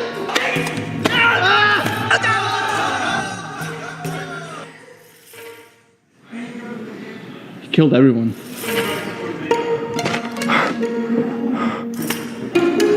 Oh! I got my arm. Perfect. Yes! Dude, GG. I was so close to a team wipe. So close. That was close, but it wasn't quite enough. So, Jan, last time people saw you was 2 years ago, and in that time, people have been asking me, do you still even wear the finger? Oh, wow. Oh, man. Oh, man. This be they. I basically have every color in the rainbow. I don't even know how to describe what I'm looking at right here. You've made so many. Which one's the original? Right there. This is the original one? It's still got the janky layer shift and everything. It's your personal signature. My personal signature is jank, apparently. You actually got into 3D printing because you wanted new fingers. And now you have a bunch of different versions you can match to any outfit you could potentially ever have. You opened the door into an evolved life. I am now more than man and more than a machine. You've made me a god. And of course I use the fingers. In fact, I use them pretty much every day. The only time I really take them off is rock climbing. What For you. Oh, thank you, bro. I mean, No! Dude! That was special. Don't worry, land it on the rock. We can get it. okay, we can get it back. We can get it back. Good. And I had a finger printed out of stainless steel. This one, though, really has a gratifying... It's the Rolls Royce of fingers. It's got like actual like mass. Yeah. But Jan, you are here today for a very specific reason. You are at a restaurant and you saw Nico. Sitting unarmed.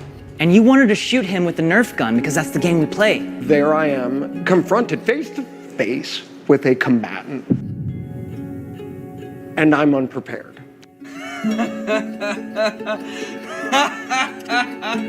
And I would like to never repeat that mistake. I would like to live the rest of my life knowing I am better. I think it's time to remedy your pain. I want to make sure that you are perfectly armed with the correct weapon to assassinate anyone when they're not ready by turning your finger into a Nerf blaster. You're looking to give me an upgrade? Peaky promise. I will make you a Nerf finger. The first thing we need to do is figure out what exactly you want so we can orient our goals around that. Regardless of how it actually shoots it, what do you want in a Nerf finger? When I close my eyes, I picture an elegant design, something that wouldn't weigh me down, something that wouldn't get in the way. It's much like this finger in that it's just a finger. So that eliminates any of the ideas we have about like having a tube running down to your back and having like a whole like pneumatic actuator or power system on your belt. And look, if that's the reality of the situation, Brad, that's even more cyberpunk. Because that's something we could do where we have it built into like your wrist strap here. This section of it would be the Nerf blaster. The string kind of coming through, wrap over here, and then go down. As you pull on this will rotate. And then on the end over here, we have the actual Nerf tip. Let me redraw this. I heard Jan and Ren talking. I thought, hey, there's something I can help out with, because I don't know visual effects very well. I've been here for a while and I haven't really learned a lot, but I did go to engineering school. Ren and Jan had a bunch of ideas going into this. This shell that maybe comes up and around, but this is also on a hinge. Which is fine because ideas are good, but A lot of them were very complicated. What if you pulled your finger back like this and it actually shot outwards that way? Okay. Some of them were very nonsensical. I'm not hesitating to say that. Some sort of twist crank, and you have that on the ring on your other hand, so you could be like, And yeah, okay, that's pretty sweet.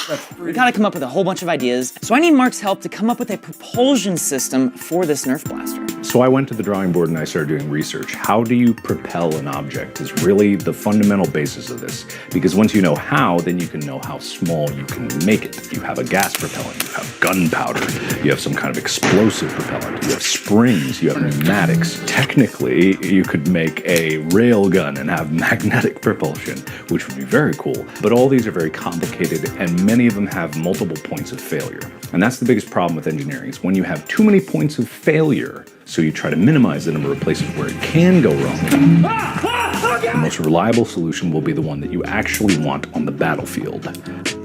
This is a CO2 Nerf gun made by Rekata. I'm really happy I found. Oh man, dude, look what I found! Oh, that was sitting in this box. How did you not get the box too? I think we need to test these out just to even see if CO2 is viable for this project.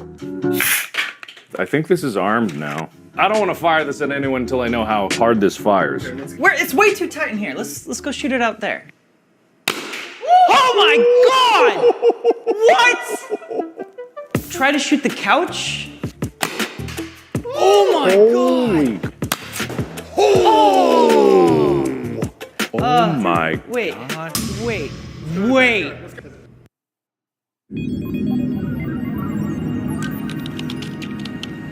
Hey, Olive, you around?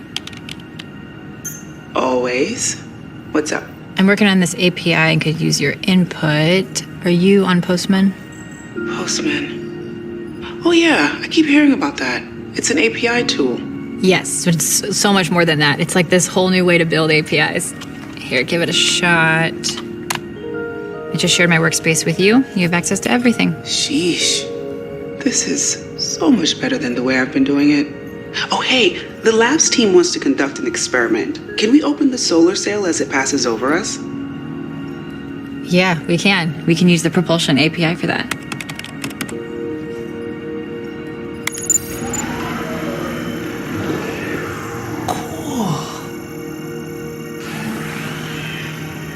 Very cool.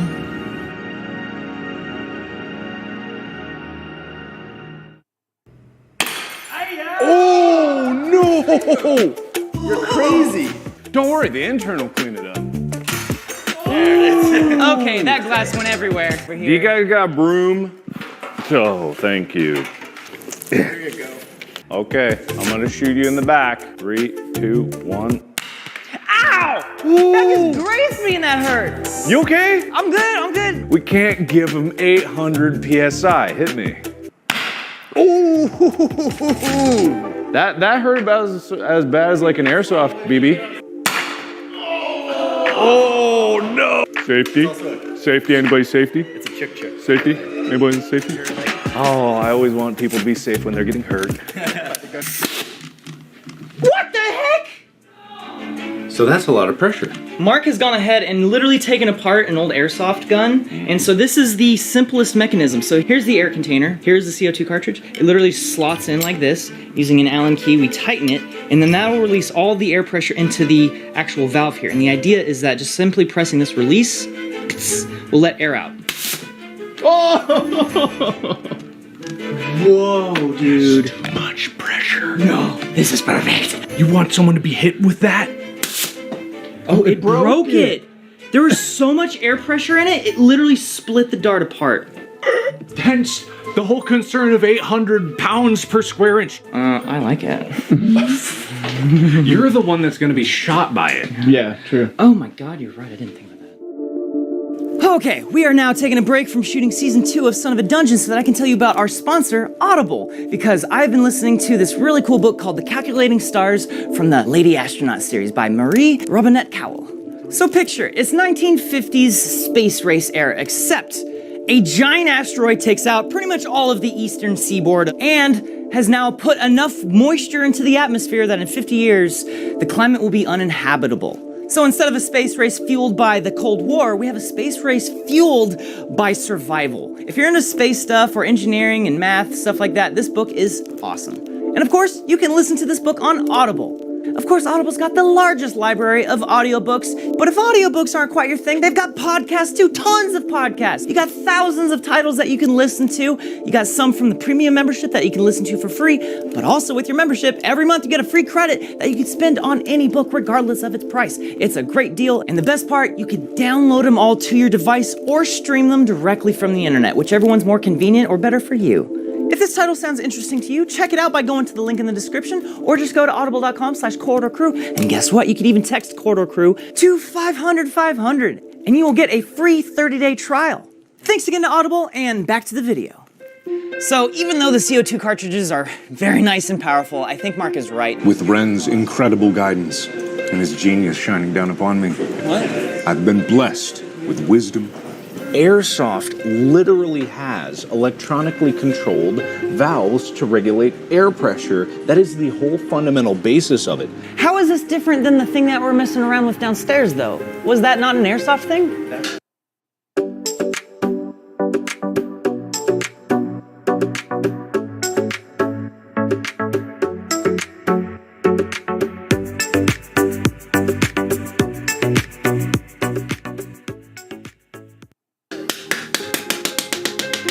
That's the thing. It was. It exactly. But that's not electronically controlled. That is mechanically controlled. It needs cut to 1, 2. Oh, this is more reliable. You can have a button press. These kits exactly are what we're talking about. They're wired up. They have a controller. All we do is hook it up through a high-pressure tube to the barrel, and then at the press of a button, I've yet to meet Jan. You haven't met Jan yet? I've never met Jan. Dude, you're not missing out. Okay. So I don't know anything about these sort of airsoft pistols and whatnot, but EVIC, they are located here in LA. They're nearby, actually. We could go directly there and have them answer all of our questions, perhaps. Are we in the section? Over here? We're here. This is it? Oh, this is it. We're here. EVIC pointed us in a direction that I didn't even know existed. Your motor, your piston, all of that is held up here.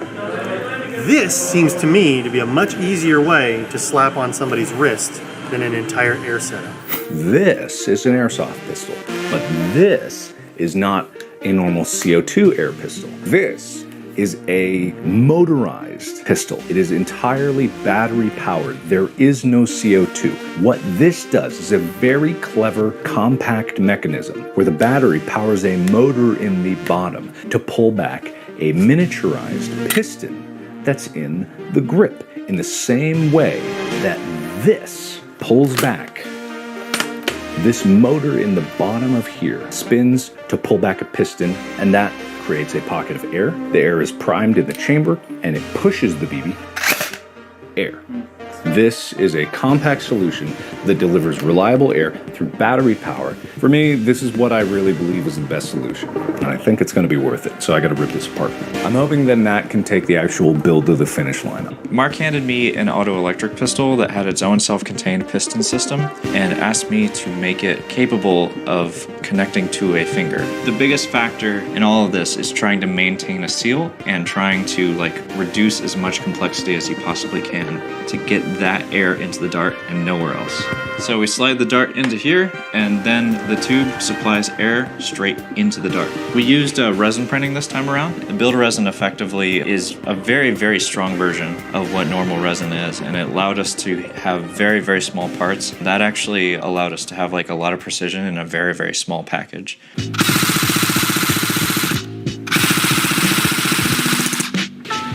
I think I've gotten to our prototype.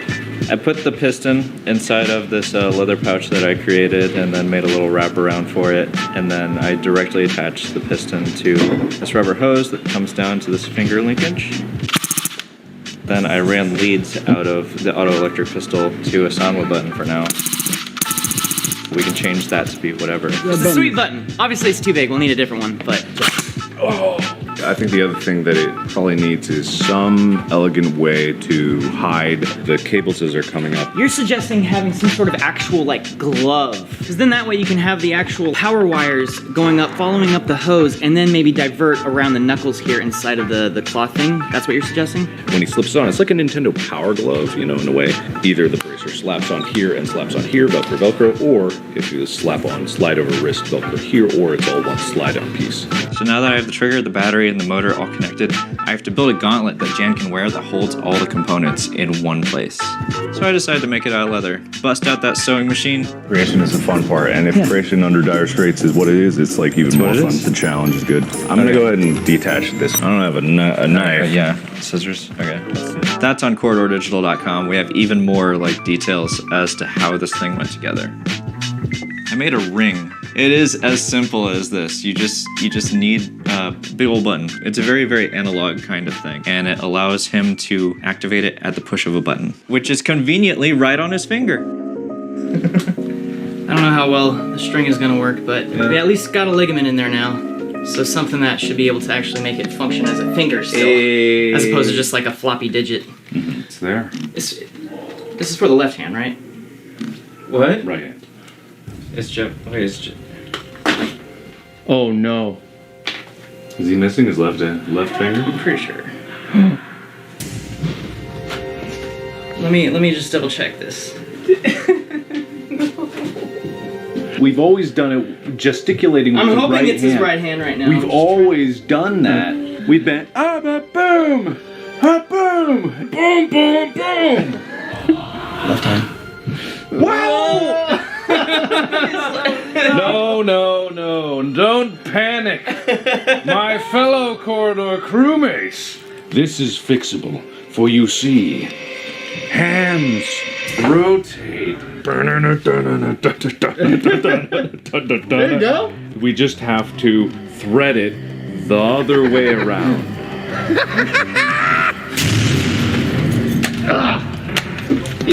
I'm unprepared.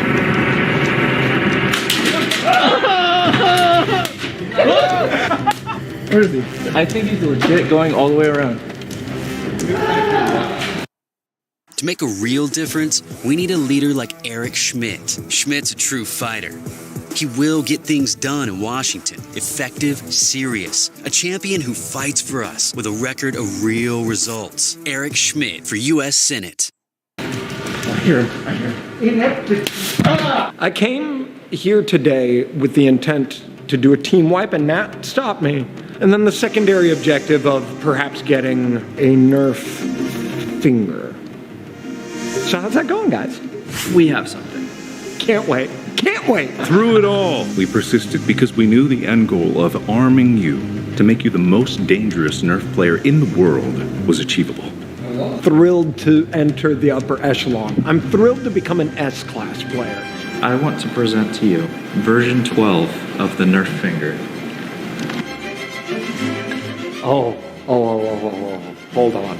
What you have here is a 25-watt motor spinning at 5,000 RPM, housed in a composite aluminum plastic container with a 30-to-1 gear ratio pulling a 12-centimeter pin that's going to fire 300 cubic centimeters of air straight through this tube into the custom-made 50-millimeter firing tube that's going to be mounted to your finger, to your exact specifications, capable of firing a Nerf dart at over 100 feet per second. I can't wait for this. I could honestly see myself wearing it for sure. The ring is rad. The shape and design of it. The overall build is impressive, to say the very least. What will he destroy with the thing we have created? Our enemies. All of them. I just hope it works. I like my gloves. He's ready. He's lethal. Groovy. Goodbye, my friend. It worked! It worked! How did it feel succumbing to your own brain? Are you lightheaded? Why did he do that? And we. Good night. Good night. Good shot. Yeah! Oh, the chaos I will inspire. Be responsible. Never. Am I in the game now? What is You're in the game. what does that mean? From this point forward, Mark, every time I see you and every time you see me, the game is on. You went through all of this to be brought into the game.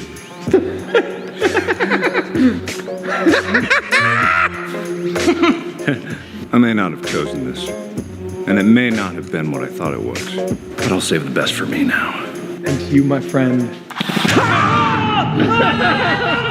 what happens when you shake hands with the nerve assassin! The look of joy, I felt like I was watching a child on Christmas or something. I think it is very cool. I think it's rad. The fact that it even functions is a miracle in my book. And the aesthetic's on point. And I don't really have the feeling that it's going to blow up and take my arm yet. Oh, it might. That's a lithium polymer battery. Just charge it. Yeah, don't let it overheat. It's kind of black leather, so not in the sun a lot. Good to know.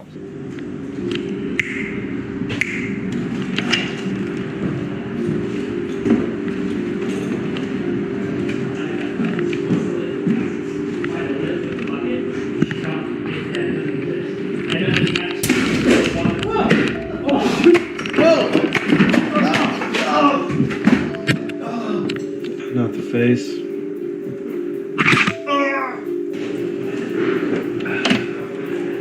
How does it feel to be betrayed by your own weapon? Dubious. I know. Oh, hey. Dead. Watch out, he's coming. Oh my god, dude! Oh, so close.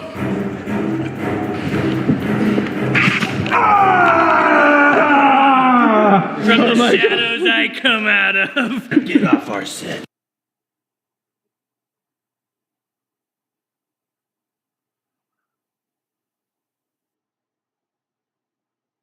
If you need insurance from a change in life, like you left your job, got a husband or wife. If you turn 26, lose your folks plan too. Healthcare.gov is here for you. Check out the website for what you can do. Just remember, limited time to enroll. Healthcare.gov is here for you.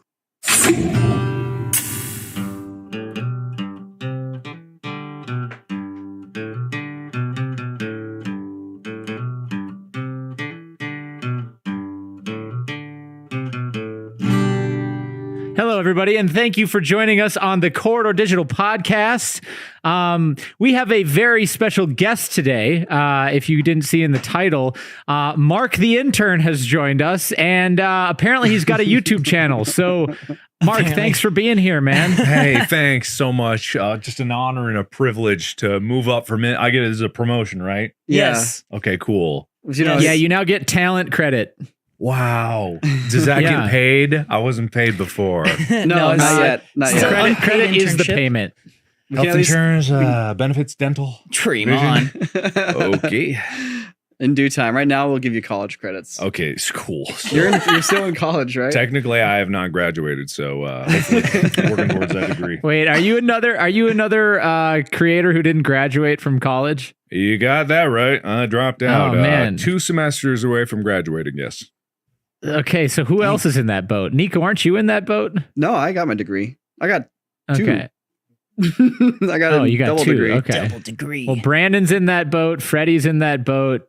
Ren, are you in that boat? No, I got my degree. Oh, No one okay. cares, though.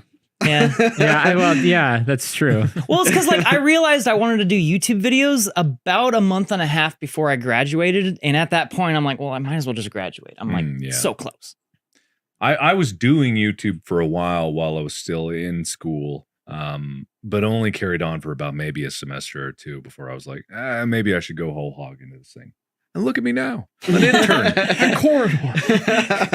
Yeah, you had a great resume. Did you have big plans at college, or was it just kind of like, well, everybody's going, so I'll go? Because that's, I think, how most people end up going. Yeah, pretty much. Just the general idea of like, oh, this is the right thing to do after high school. Oh, yeah, engineering is a good, solid job. And I hated every second of it. You know, Jake, this college talk, it's really interesting, but we might want to just pause for a second since like we just slipped right into it. We should maybe just talk a little bit about why Mark's joined us, why he's here. All right, fine. Do the formalities, Nico. Let's go.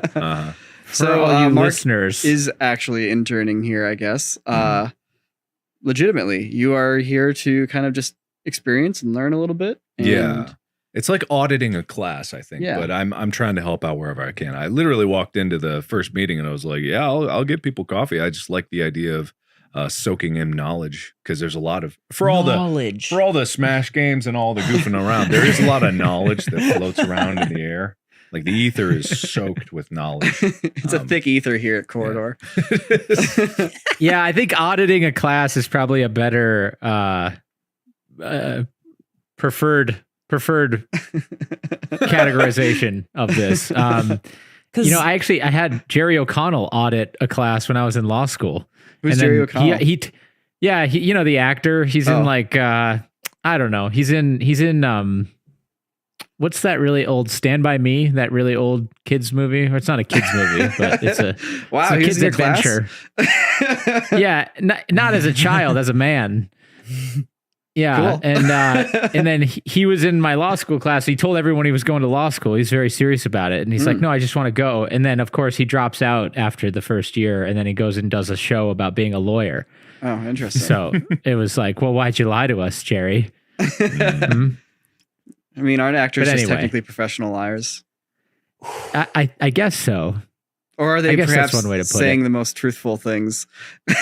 They're like professional liars who don't intend to defraud anybody. Yeah. Anyways. Well, you're not our first dang it, what'd you literally just call it? Auditing. You're not our first auditor. No. And IRS wasn't either. Wow. Wes was technically another auditor as well. Auditors? I'm calling it. All right, auditors, sure. Wes kind of approached us the same way. It's really cool getting like new creative energies into the studio because it gives like when I share like a bit of like knowledge or teaching with somebody, it helps me learn it. And so it's always nice to have the excuse to like have somebody be like, hey, can you show me how this is done? And it's like, yes, because then I can show myself how it's done and therefore lock it into my It's brain like as a well. goal. You need a certain amount of knowledge to be able to pass it on. So you're like, oh God, I better have that much knowledge. I had this idea to do like an internship here for a long time. Actually, I just didn't know when I would have the time for it. But when I floated the idea to you, you were like, yeah, you know, that's kind of how it's been before. And I never thought of it that way because I remember when Wes was here and like the videos that he was in, and I just thought like he was just someone you hired on for a bit and passed on through. I didn't know that was the situation, but it's cool. Like it's extremely cool to be welcoming like this. You know, I know there's probably a lot of not comparing Corridor to like content houses or hype houses or things like that. But there's a lot of like YouTube conglomerates out there. Not that this is a conglomerate anyway. It's okay. You can call us. Is there any good word? You can call us corporate if you We're a want. corporation. All of the words that are associated with combined YouTube channels together have such a negative connotation. I know. It is hard. Yeah, but this crew, We're a multi-corridor network. Don't you dare. But it's really nice, and I've always admired the stuff that you guys do. I think people know for a fact, or who have like watched the video that I was on, or watched any of my videos where I talk about is like you guys are a great inspiration to a lot of other YouTubers and a lot of people that want to be YouTubers, or not even YouTubers, just like content creation in general, filmmaking, TV shows, writing. I think there's a lot of people that take a lot of inspiration from what you guys do here. So. Hell yeah. Cool. That's great. And now the badge. You specifically suck. I mean, after today, that'd be fair. No, we that did was the very most fun. intense render challenge today. It was super intense. Yeah, that took a while. But it was fun. I had a lot of fun. I had a blast. I don't know how they're going to edit that one down because, like, what was that, 5 hours of footage that we got? Nah, it wasn't 5. It was like 3, 4. You guys What was started the at challenge? like 12:30. The challenge that we essentially did was I was trying to create a render, but I couldn't touch the computer or keyboard or mouse at all. And so I was the vessel with which he poured his knowledge into, haphazardly splashing all over the place on the table. But yeah, no, it was a very fun idea, and it also was an opportunity for me to learn, which I think is really cool that you had a video where literally I had to touch a program that I have never touched before. Have you ever mucked around in a 3D program before? I mean, in engineering school, like AutoCAD, I Oh. think is what I work with, and then SolidWorks he reminded me of. Gotcha. Wow. Much to my remiss. But yeah, no, honestly, it kind of impressed me because like we went in with a plan of what to sort of make, and you were being you were making trouble. yes, And that was something that I should have anticipated, but somehow didn't. And so that was very fun. Because I have to remind myself, it's for the video. I know you're just doing it. But at the same time, you are also actually retaining everything that I was telling you to do to a degree that legitimately impressed me. Oh, thank you. Like I was kind of blown away because when we came back from one break, I think, and then you just started rattling off all the things that you had done up until that point. But like, with a high degree of detail about specifically all the shortcuts I'd told you, all the different options I'd told you to go through and change, and you rattled all of them off. That's thank you. I am incredible, and everything I do is amazing. But no, like that's just how my memory works. Is like if I did something, I'm a very much doing memory kind of person. Not good with words apparently, but you know, I'm a do memory kind of person. But if you I tell me kept calling green orange. Yes, you did. I don't think that has to do with memory. I think that's something fundamentally different. But it's like if I do something, I can remember something. That's the best way I learn, and that's how I wanted to learn. That's why I wanted to come here. Is just like be in this environment. Literally tell me what to do. I will do it. I will try it. I will do the best I can. And if I can't do it, then you know I didn't try hard enough. When I'm like going out to try something, when I want to try something new, or I'm trying to put something together, or just going for something, like I usually picture a moment in my mind that like represents this is like an ideal moment from that. Like we all went and saw RRR in the theater this past weekend. Yeah, I heard. And I had this ideal moment of us literally hands in the air cheering at a very specific point in the movie, which I won't spoil here. And that moment happened, so I felt like I achieved my dream. What was your dream? So when you were thinking about coming over here, do you have one of those moments in your mind? When I lead the uprising against all the leadership of Corridor and like I rally all of the people working here and we overthrow. It's a coup. It's a coup. The Corridor coup is what I'm going to Corridor coup. No, I don't have a specific moment like that. I just really want to walk away from this with everybody in tears from how much they'll miss me. No, I don't even know how to be serious with it. It's just like, I just want to have fun. I want to have a good time. I want to work hard. I want to prove to you guys that I'm here not just to goof around or mooch off of your snacks, which you have great snacks.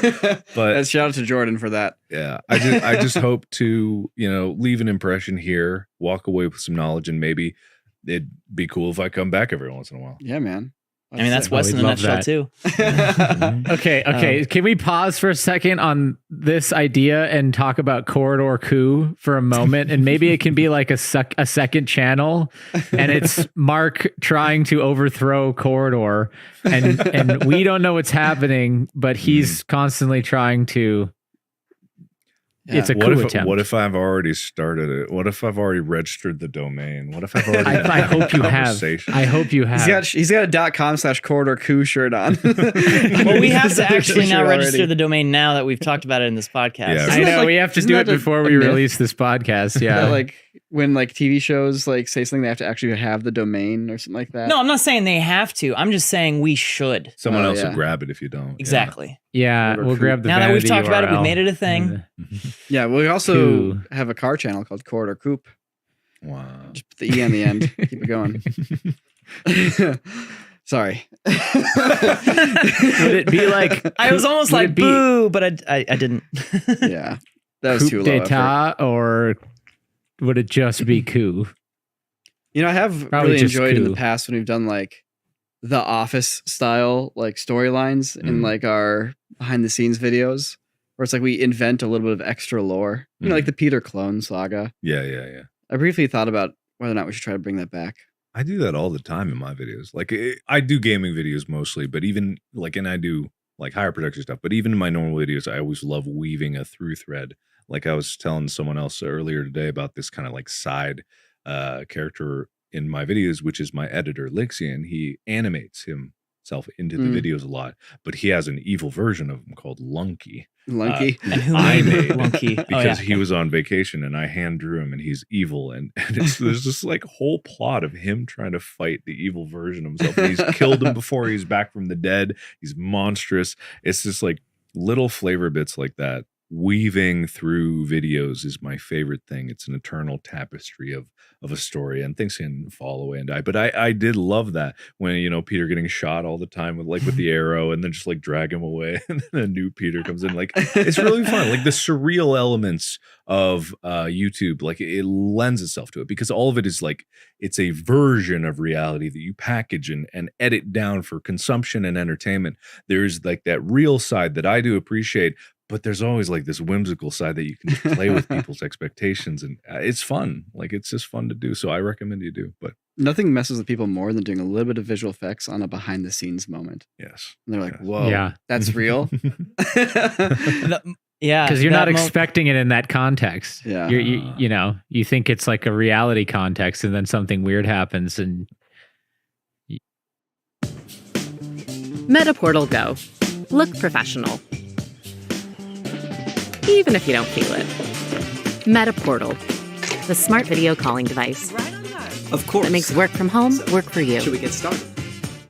you're shocked by it. Yeah, it just blows people away more because they were not guarded for it. They didn't expect it to happen, so it's just like, oh my god. Didn't we do that in the Alien on Your Head video? Yep. Yeah, because that was back when I was actually running the Crew channel, back when it was called Sam and Nico, and I was making the behind the scenes for There's an Alien on Your Head. And this is the predecessor to Peter getting shot with the arrow. Where it was you and Clint were having this debate about getting shot. Was it you shooting Clint or was it Clint shooting Clint you? shooting me. Clint's like, I can do it. I can shoot you. I'm like, I don't know. I don't think we should do this. And Clint's like, I can do this. I won't miss. Yeah. I'll be like 5 That's feet right. away. And I was like, no. It built up to this moment where he eventually actually does shoot you, except he doesn't actually shoot you because the arrow was already in your chest. And just for like that 1 second, I painted out the arrow and tracked in an arrow on the bow and had him shoot. And we just never acknowledged it. It was just like in the lore of that video, he actually did shoot you and it pierced your chest and into your skin and everything. And you fall down into the thing. We're like, you okay? Yeah, And you you're have like, like yeah. you have level 3 body armor on, and somehow the arrow pierced through it.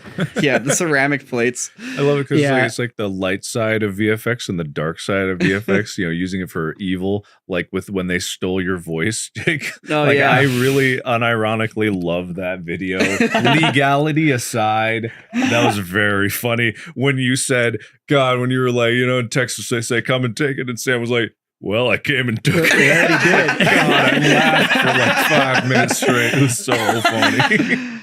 I knew something was up, but I didn't quite know what. And we talked about this on a different podcast after that video, but like, you know, I kind of knew something was happening because of all the circumstances that were going on. And then I didn't know exactly what until that call, but yeah, that was great. I applaud everybody who was involved in that because they got me.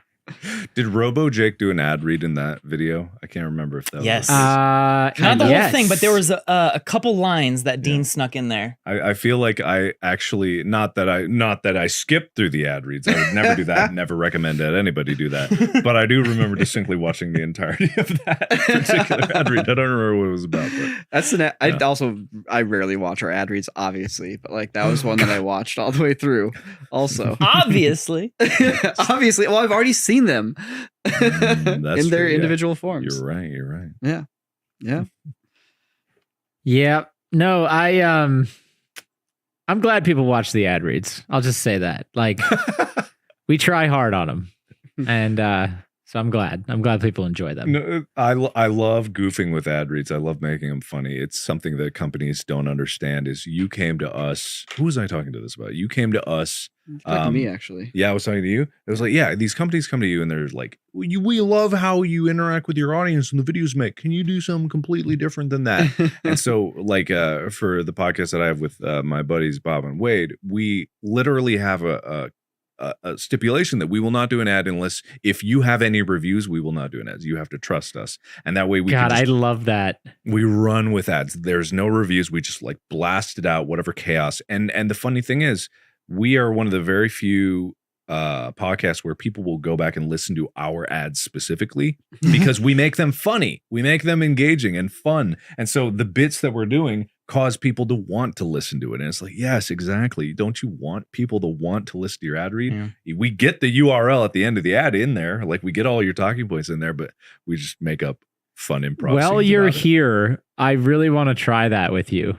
Yeah, I'll do let's do an ad read on a crew video, and you and I will do it together, and we'll just run the thing, and we'll say, okay, we're guys, this ad read had no notes from client. Ready? All right, go.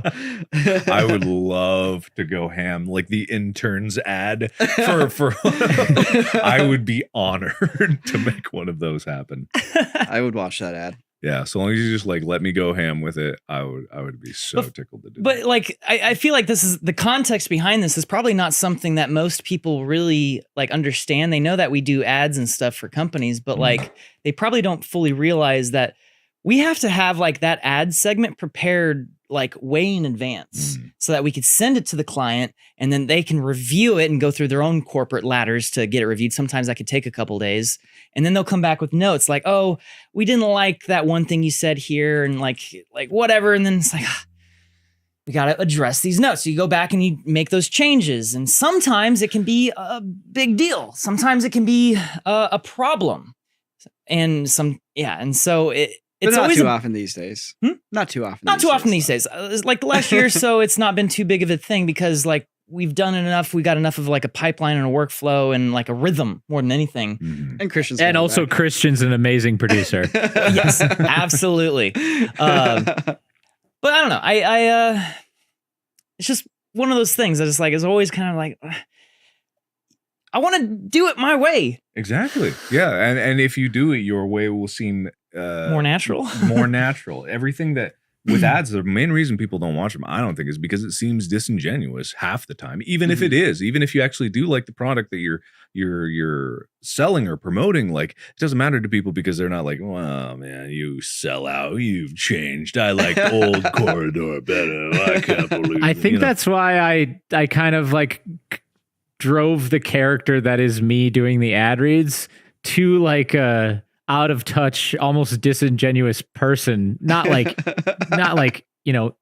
intentionally disingenuous, but just like so out of it, doesn't quite know what's happening because it's more of a natural fit to just like rattle off anything when you're playing a character who could say anything as it is. I do actually unironically like the way you do ads. I think that it's one of the few people that do ad integrations, especially regular ad integrations with content that they make, where it is engaging or the effort there to make it engaging is clear and apparent. So I do appreciate the work that you put into it because it is rarer these days. Most times, especially like you'll hear on other podcasts, they're just like, this episode is sponsored by whatever bed company we're sponsored by. I love this bed. I have this bed. They don't have that bed. It's like, it's just like, except for this one bed company that sponsored us where they sent a bed to my house. And I'm like, I love it. Thank you. But also, where am I going to put this bed? They're like, look, now you can say you have the bed, okay? Even if it's in your garage. It's new dog bed. Yeah. Oh, absolutely. 100%. Except it's a queen size bed. My dog doesn't need a queen size bed. It's like, thanks. I know, right? Thanks. So Jake, you're usually the one who does most of our ad reads. Occasionally, we will do some of these ads. I often do a lot of the Audible ones, but that's because I legitimately use Audible and love it so much. But it's now become a bit of a thing where you're like, people are saying like, oh, you just do the ads. How does that make you feel about like being the ad guy?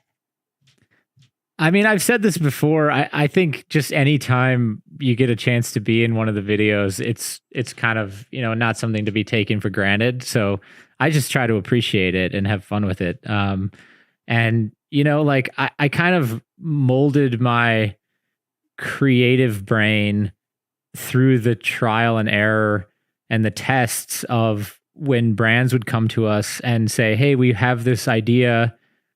What would you guys do with it? So what the normal process, especially back when we were doing this for Corridor videos, when there was like fully dedicated Corridor videos, what I would do is I would go, okay, I'll come up with some ideas and then I'd pitch them to Sam and Nico and then we'd talk about them, make some revisions, and then we'd pitch them back. And if those got accepted, then I would end up kind of show running usually those productions into the shoot. And so everything from like handling, you know, what they wanted and what was important to them versus what was important to Sam and Nico, I kind of lived in that creative space to begin with. So I got very comfortable in that space, just by nature of what I was doing for Corridor anyway. So I don't know. I think it's kind of funny when people like say, what does that guy even do? You know, I think it means that we've succeeded. I think. Yeah. Oh, I have a question for you, Mark. Oh, yes? So you've been a fan of Corridor for a long time. Yes. It's very evident.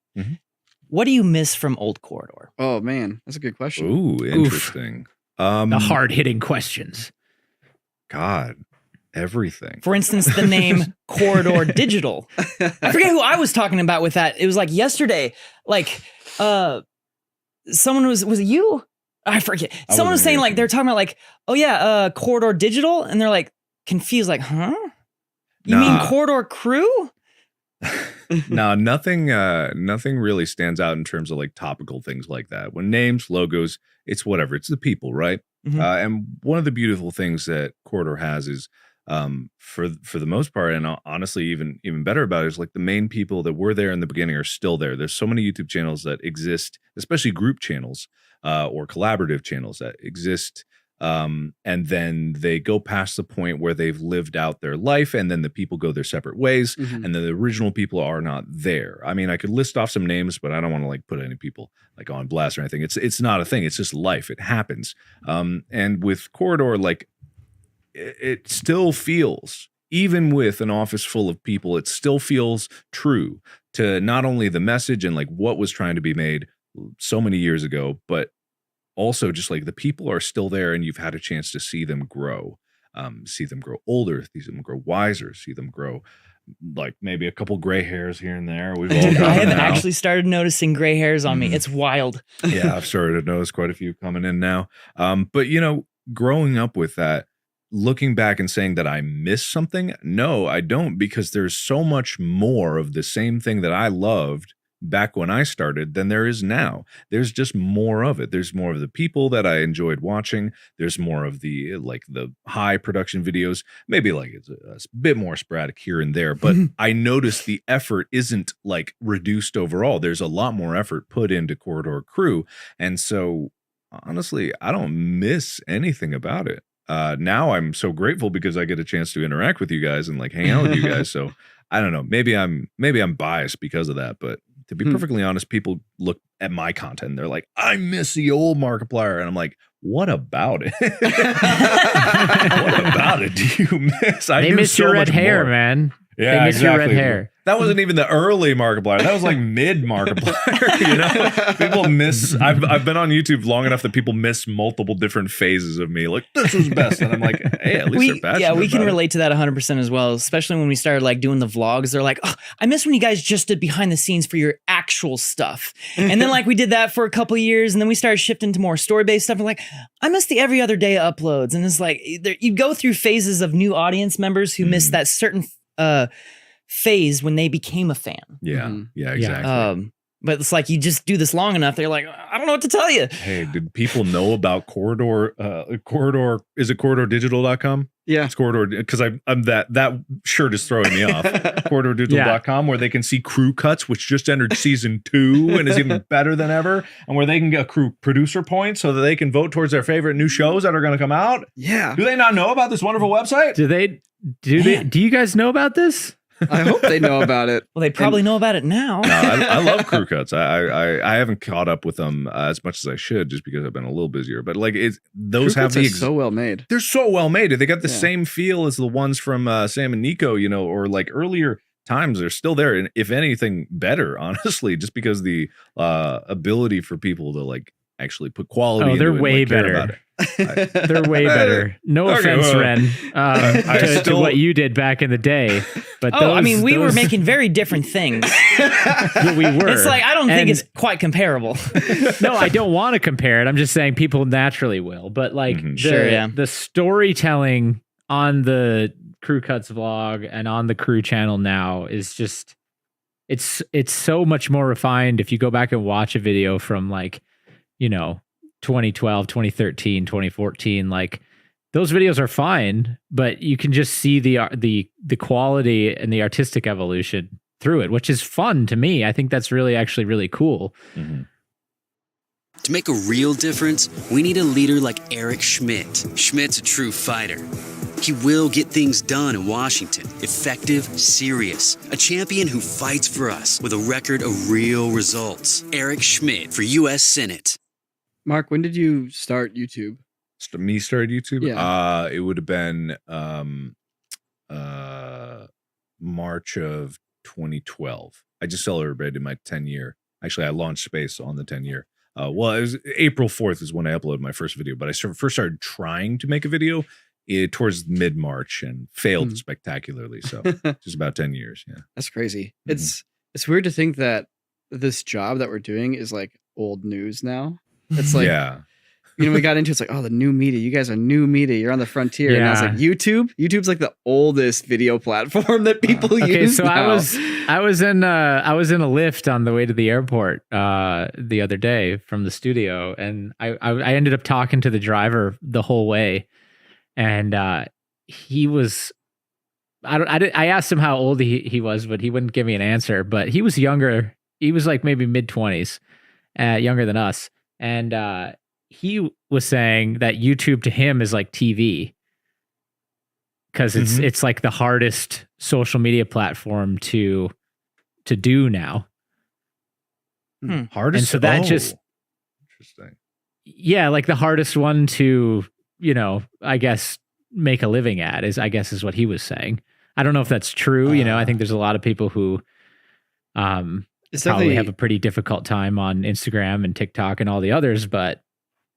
I sometimes forget that people make a living on other social medias and they look at it like that. Yeah. I've never looked at it as a way to do any sort of brand deal or making money. There's been some brand deals that require a tweet or something like that. But I forget sometimes that people just look at social media in terms of like breaking into it and making a living. And I forget it's not just a communication platform. Yeah. Sorry, was I interrupting?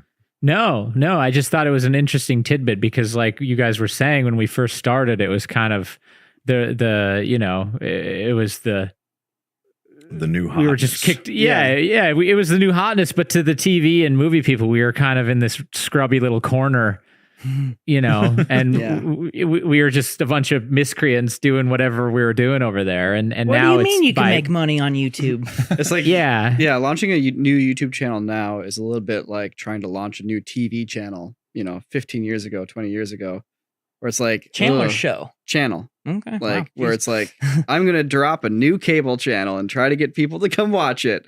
It's like, man, you really have to hit that hard back in the day to make that work. And now it's like the same thing I think with YouTube. I mean, to me, it's like if you're trying to start a new channel or a new show, like YouTube oriented, you really have to have something new. And I feel like that's super difficult now because so many people, like the entire world's population has swept through this. And like, so everything's almost been highlighted, or at least you would think. But then I think in reality, there's so much more things you can explore. But I do believe that to a degree. However, the amount of people that are watching YouTube videos nowadays is proportionally higher to the same number of people that are trying to do. Technology has made it easier to start, I think. I think the tools at people's disposal is way more advanced and way easier to use to get people to make really cool stuff. That being said, like I feel it's not quite like making a channel with TV back in the day, because the metrics of success, if you're starting up your own thing, you don't need nearly as many people to continue. However, I still think something that Jake said is I still think Hollywood treats YouTube as this grubby little corner that is like, what are you doing over there, you rambunctious rapscallions? Because they've gotten older and then we've barely gotten older and they're still just like, these guys. But it's so funny because I see it's just it's so dissonant between how they treat certain things, but YouTube is always just like this carved off like dead zone of they can't do it. And I think it's because of the threat that it is to traditional media like TV. people do consume YouTube as their TV. Not even just Netflix, not even Hulu. They do watch that. But there are so many people out there because YouTube is essentially free so long as you have an internet connection. Mm-hmm. Every single video on there, or the vast majority of them, the vast majority of them are free and accessible to anybody. And what that creates is all of this wonderful entertainment, from science videos to the Corridor videos to Corridor Crew videos to Markiplier videos to gaming videos. There's so many different categories, all at the accessible and open. And yes, it is making us money. It is making us money, but more importantly, it's making us as creators independent of the people that hold the golden keys to the golden gates of Hollywood or whatever. It's almost to the point, and pretty much is to the point, where we can go, we don't actually need you anymore. Mm-hmm. We might have been asking to be a part of that world, but you guys can make movies all on your own. You can make TV shows all on your own. If you have like the funding for it, you can take an idea that you have and just make it. I've done it myself with like originals. I mean, they gave funding, but I know that I could just take money I have and go make whatever I want because I have the skills for it. You guys have more skills than I do in terms of like the filmmaking aspects and visual effects aspects, but even I, with less skills, can still do that. And so many people are starting to realize this is the reality. This is the truth of it. We have the golden keys to these audiences. It's that direct connection to the audience. Because at the end of the day, like every show, being made in Hollywood, every movie, they only exist if the audience is there. And there's just, and it makes sense because back in the day, technology isn't where it is now. You have a lot of middlemen to get the content, the entertainment to the audience. And that barrier has been really broken down now, where we can be very direct with our audience. Like our audience is there. We talk to them every week, We hire from them. Yeah. And, it's like, there's like a graph I've constructed in my head where like over time, it's like the ease of which you can connect with your audience combined with the ease of which you can make something, right? Like, lights these days are so much easier to handle than lights from 20 years ago. It's like weird bits of technology like that, but it's like things you need, like lights, microphones are a lot easier. Cameras are obviously way better. Gimbals, like it's all getting so much more accessible, and we're not quite there yet where you can just go and bang out a movie just by yourself with nothing. Like you got to put some effort into it. You got to get some resources, but like #prompt masters.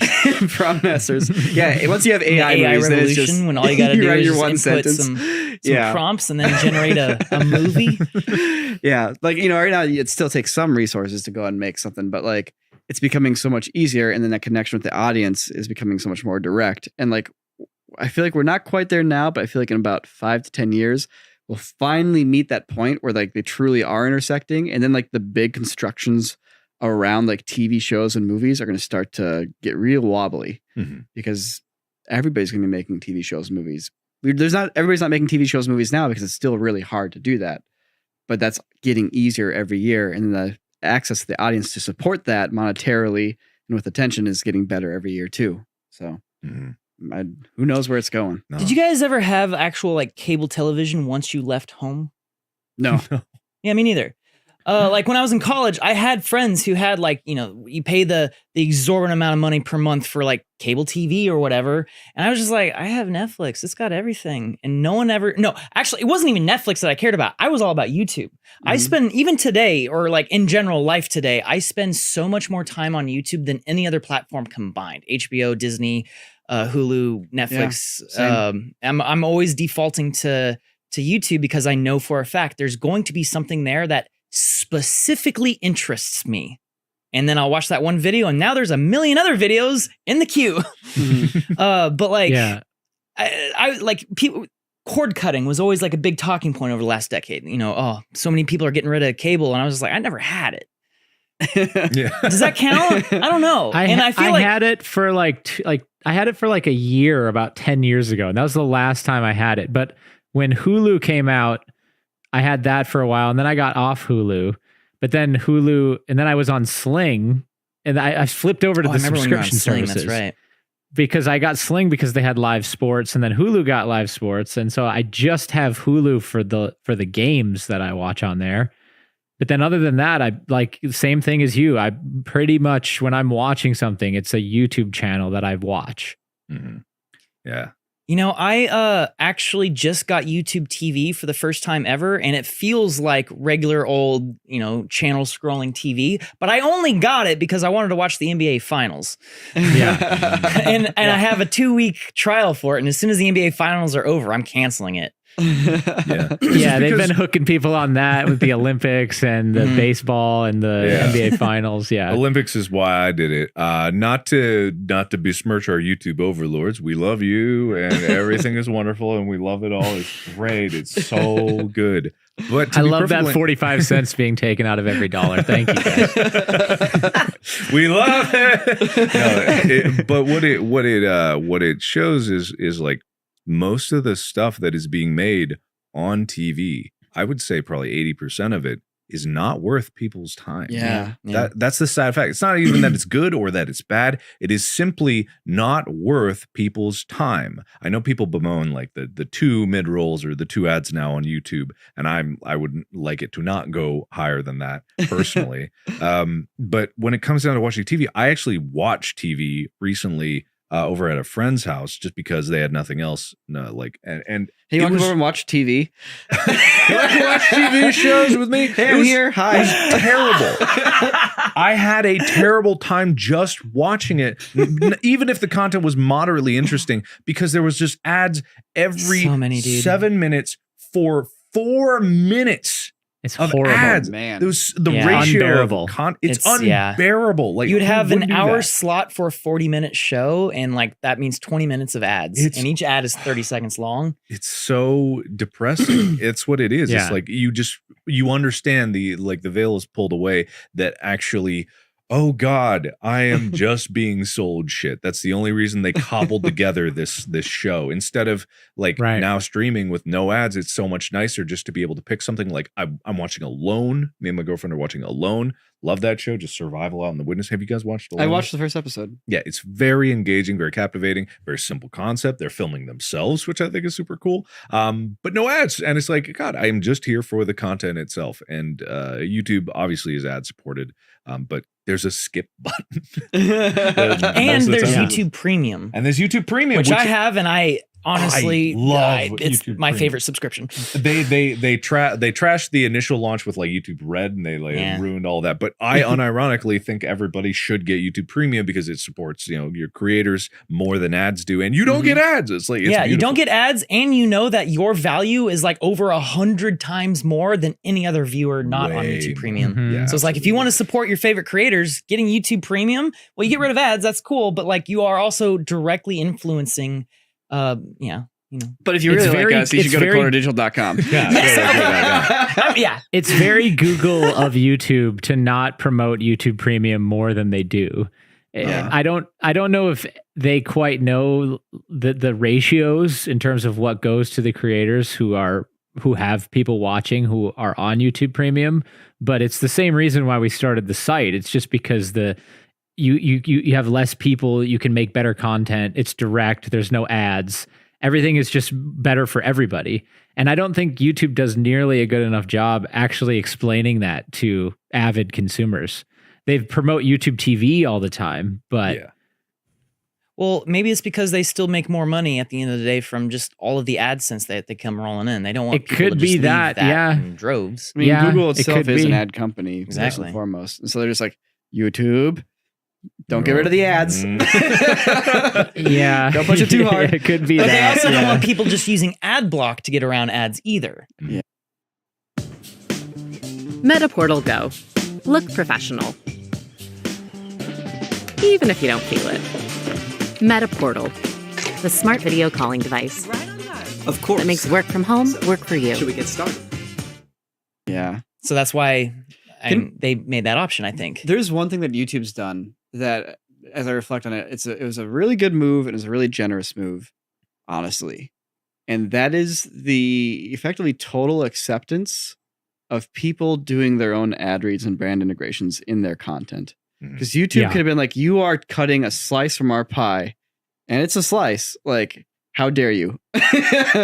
But like, they really said, you know what? We're just going to be hands off. We're still going to do our thing. Yeah. But you can do that if you want to. You can broker deals. Go for it. I think that not many people recognize just how accommodating YouTube has been with some of the less popular things that they've done. Say, let's the biggest one being the system to what's it called to look at audio and detect it. What's Content ID. Content ID. Content ID. Content ID was a compromise that they made because they were sued. I forget by who. Viacom. Viacom. Yeah, right. Viacom. $1 billion. $1 billion lawsuit was brought forward, and so the other option was shutting down YouTube. That was the other option. So they went with an option that allowed creators to still make content and not have their channels deleted if they had copyrighted content, which was the other option. And it's funny because people on Twitch are running into this situation, or ran into it recently of like a half a year ago, where they were just like, had copyright content, and then they would just get like a 3-day ban, or their whole thing would get taken down immediately, because that was the risk of being sued, that Twitch was like, you are not worth this risk. But YouTube technically, and by all accounts, went to bat for their creators, and they still believed in the environment of creators being able to monetize their own stuff, just having to go through the legal woodwork of everything of those before. And then all these Twitch creators were like, let's band together, we're just going to play nonstop copyright stuff. And I'm just saying to myself, is like, you don't understand who you're fighting against. Like, it's not Amazon that you're trying to prove how tough and united you are. Amazon could pull the plug on Twitch in a second if they deem it's not worthy, because all these lawsuits coming in could cost them more money. And I don't think they've made their money back on Twitch yet after the $1 billion purchase. And it's like, what I always like, YouTube's made some shitty decisions, of course, and I like stupid stuff all over the place. But we're all only human, right? They're all only human, and it's largely from Google anyway. But I really do believe that YouTube is the single best place for someone to create content and find a niche and build something for themselves that is entirely self-funded of all the platforms out there. Maybe TikTok will surpass it one day. Maybe these other companies will. I think that the metric is so far in YouTube's favor. Twitch is close, but not if they keep trying to. Like, I gotta agree 100%. Like, think about like Facebook and Instagram. It's like, oof, man. Like, do not be in that environment 100%. Like, that's a bad basket to have all of your eggs in. And then TikTok, it's like, I mean, that's such a wild west right now. It is totally a wild west. I assume you know Hank Green, correct? Yes. Yeah, he had an incredible breakdown of the sort of like profit discrepancies between YouTube, Instagram, and TikTok. And the way Instagram and TikTok do their sort of ad share with their creators is very different than how YouTube does it. YouTube has a split. You said it earlier, Jake. They take 45% of every dollar that comes in through the AdSense. And that's just blanket. It doesn't matter how much is made. That's just how it always is. But on TikTok, for instance, there's an actual creator fund, and everyone gets a proportion of that based on how many views they get. And I am not going to be able to do any sort of remotely comparable job to how Hank described it. But essentially it comes down to the way TikTok does stuff is disincentivizing people from like trying to grow a business on that platform. And it's promoting people burning themselves out. Because TikTok has pretty much straight up acknowledged that, like, yeah, we don't care. Someone will replace you if you stop. It's fine. And Instagram is kind of somewhere in between. It's a little like that. And then you look at but like TikTok's revenue is in like the dozens of billions of dollars, and they're only giving like $300 million or something like that. Maybe it's $1 billion worldwide. I think it was like 300 million to American creators. And compare that to the 10 or 15 billion that went to American creators on YouTube, or maybe it was global. Again, I'm getting some of these details mixed up, but the point remains is that YouTube is actually being a little bit more generous with the overall share than either TikTok or Instagram. Yeah. Yeah, there's a couple gripes I have with the other platforms, which is why we haven't quite dabbled in them as hard as YouTube. Now, honestly, Twitch, we're not really a gaming-centric company. And so, even though Twitch has expanded a bit, we're live streaming. That just hasn't made as much sense for us. So that's why on Twitch, it hasn't really been anything else. But on Facebook, it's been the constant excuse of like, oh, well, it took them how many years to come up with like even a legible content ID system? It took them like a decade. Like literally, it took them a decade to come up with a legible content ID system. And so, there was just so many bad burns from that experience with them. And then on the TikTok side, you know, who knows? I don't think I know quite enough about the platform, but I do know that they've done some pretty nefarious things with like how they promote different content, what they promote on that platform. You know, and so it's just been something that to me personally, like I just, you know, it's just, who knows what they could do next? You know, they haven't like shown a pattern of consistency. And then, like you said, Ren, I think they are promoting this culture of just like go burn out and we'll replace you with somebody else. It's pretty much why I don't really care too much about TikTok, despite it being overwhelmingly my largest social media presence. I think it's a little bit head and shoulders above the others. It's like literally a degree like of magnitude. But also, what does that even mean tangibly as a result? My TikToks, like they can get up to 8 million views. I don't know what the view is, but there's no tangible benefit to me because TikTok disincentivizes anything that gets people off the platform, and they don't send out notifications. Really, that's not how it works. It's all through the feed. You scroll through the feed, and that's it. It chooses the ultimate algorithmic decision, and anything that gets people off the platform. If your video is like, go check out this, it'll tank everything about that video because it's like, that's not good for us. So really, like all of those amazing numbers, I've yet to see anything actually translate to something benefiting me or anyone, or I would be surprised if businesses can really truly thrive outside of, let's say, specific mentions and ad reads and stuff like that. But trying to build your business like that is so inconsistent because you do it once, maybe, and you'll get like some traction from it, and you can't do it again because now TikTok looks down upon your channel. You know, I do fear the day where YouTube's like, we switch something in our system, so all the people that were seeing VFX Artist Reactiverse Saturday aren't seeing it anymore in like the algorithmic feed. Like in your subscription feed, you're still pretty in control of that, right? But most people on YouTube use the algorithmic feed, and it's like if for some reason YouTube's just like, you know, it's different. Like we'll lose half our views and half our revenue just like that. But YouTube's been very cautious about that, and we've never had that experience with them up to this point. Even like the adpocalypse. I keep waiting for it to happen. Yeah. Dude, I was like, I'm okay. This is a really cool wave we're riding here. VFX Artist React. It's really successful right now. A year and it's like, man, it's still going. I mean, I don't know. It could end at any moment now. When does the 3 years shoe later, drop? it's still going just as strong as it's You're been. too afraid, and we still don't trust it. I don't think it's as knife's edge as you think it is, because the way I consume YouTube is less algorithmic. Sometimes it is, but most of the time I have my key landmark channels that I go to, and I go specific. I don't even go to my sub feed. I go to that channel specifically. Oh, because interesting. when you build up a habit, like every Saturday you have a VFX Artist React or something similar to that. I know that after 3 years, that habit is strong, and that habit is extremely strong with people that have been following that for years. I think the reason that the views are always good is because the videos are good, you numbskulls. People want to watch it. There is an entire segment of YouTube that is dedicated to those videos, and they're not going to go away just because the algorithm changes. It's going to change if you change what the video is. It's true. Yeah. No, the videos are actually good. I don't know if you realize, Mark, how much post-traumatic stress we have from all the different types of videos we've created over the years, because we've created some videos that have just torn out our heart and soul when it comes to like, we put so much into this video and oh man, the concept just works, and you put it out there and crickets. But did that video mean something strongly to the people that did see it? I always look at it like, that's I have a video. Oh no. Go ahead. Well, so just to finish that point, but then just some other videos, like for example, the premium example of this so far in our history is World's Longest Lightsaber.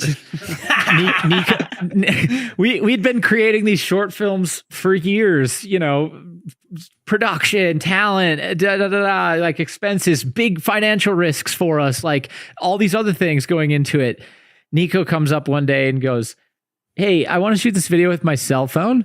and we're going to do some very basic visual effects using After Effects composition, and we're going to call it the world's longest lightsaber. It's going to be great. I go, Nico, that video is terrible. It's not going to succeed. No one's going to like it. I don't think we should shoot it. He pushed forward on the idea. They shot it. That video has it's our most viral video on YouTube ever to this point. And it had maybe, it has 130 million views. No. Yeah. It's closer to I think it has 185. Oh, really? Yeah. Jesus. It's last I checked, it was 170, and that was a while ago. Mm-hmm. Let me just check real quick. So we have. I mean, yeah, there's no. It has 180 million views.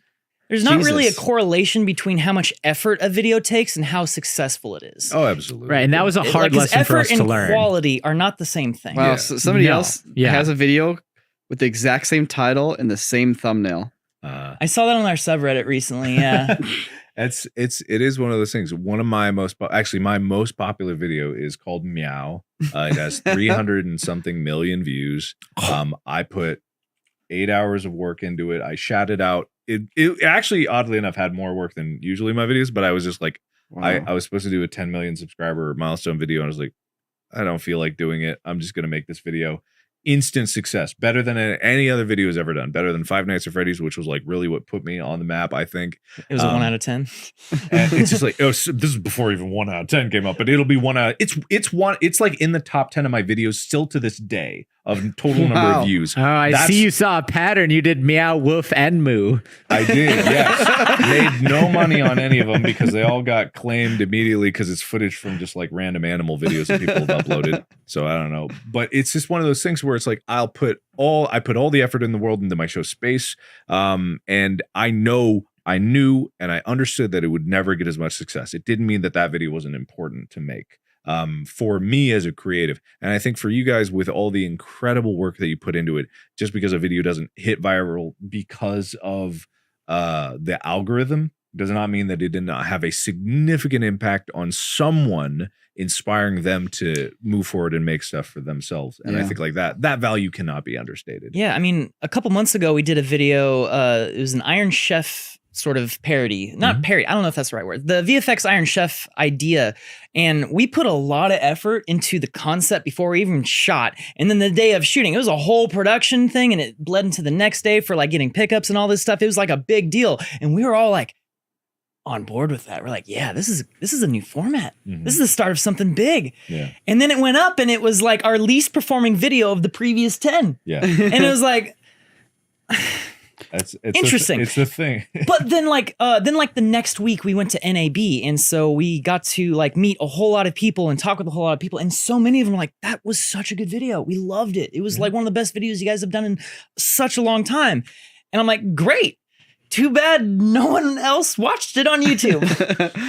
Yeah, but it's also important to remember 100 people is a lot of people. Yeah. 1,000 people is a lot of people. Yeah. 1 million people watching videos, a ton of people. So when a video gets 400,000 views instead of 1 million views, that's 400,000 people still. That's a lot of people. Right. That's 10. That's 12 football stadiums of people who watched your video. So you can't get too upset. And compared to TV numbers, it's doing incredibly. And to be fair, none of us actually got upset over that. It was just one of those things. It was oh, interesting data point. Yeah. Now, but when we were young and younger and more full of just hopes and dreams, it was that stuff. We had that expectation of and I think everybody goes through this, especially when they start, but it's this expectation of, I put all this work into this and it's got to do well. The content gods owe it to me for this video to perform well. And then you realize that that's not how it works. And you get, but I think you get better because of that. Mark, I got to say,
When people are asked on surveys, what's the number one reason for failure? Do you know what they say? Because it isn't lack of money or opportunity.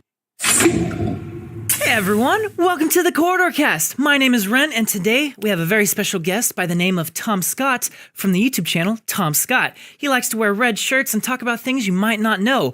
For instance, in today's podcast, we're going to talk about a lot of that stuff, like his experiences flying with the Royal Air Force and changing gravity, to what AI has in store for us, futurology, all that stuff, whether we should be scared or not. Yeah, lots of other things like being a pirate. Stay tuned, and let's get to it.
This video is sponsored by Core.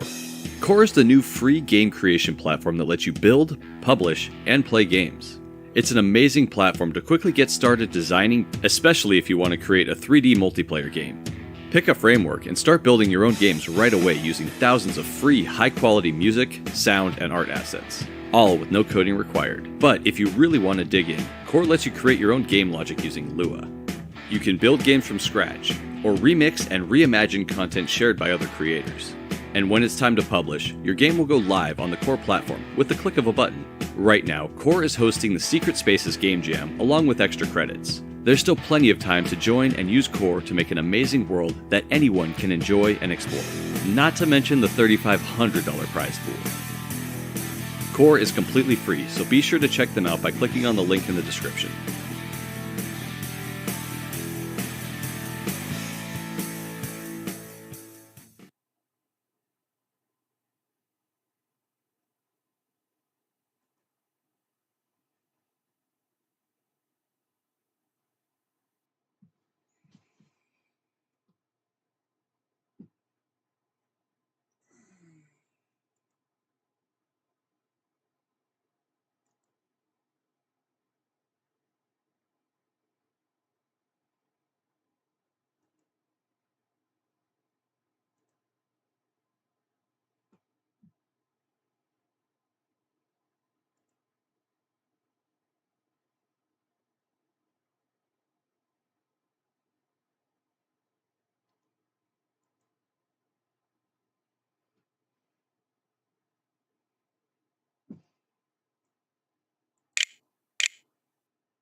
do agree with certain good terms.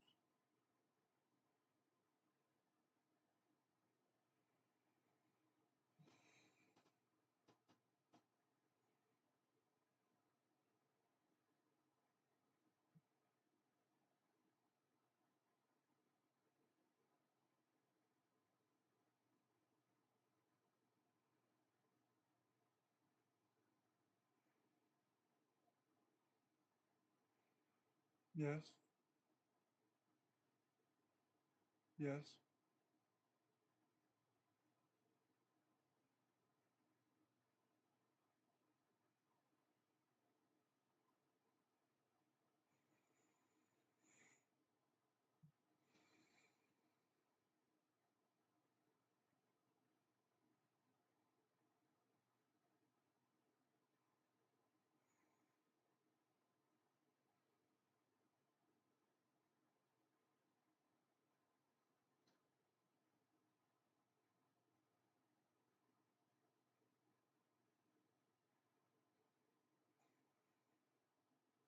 Okay.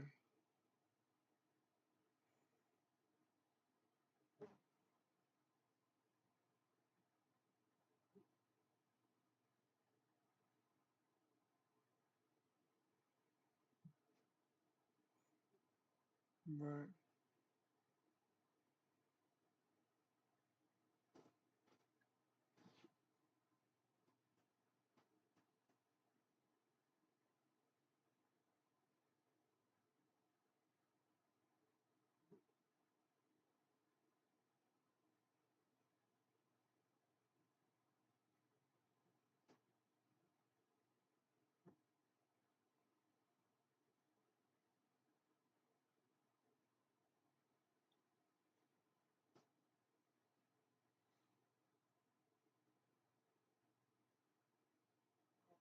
Right.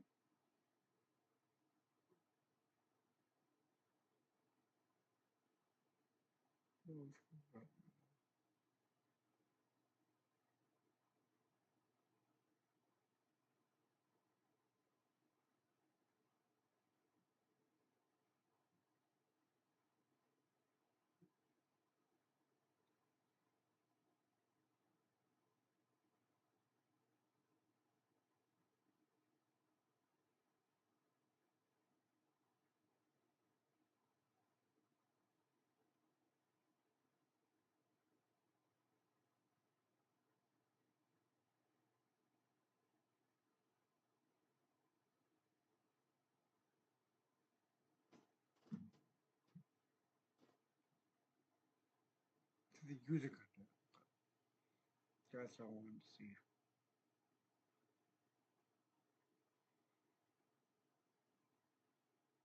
Right. User content.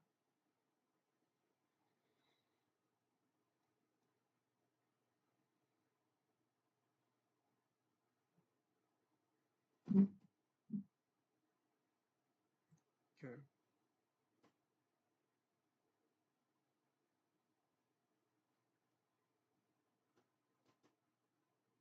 Right.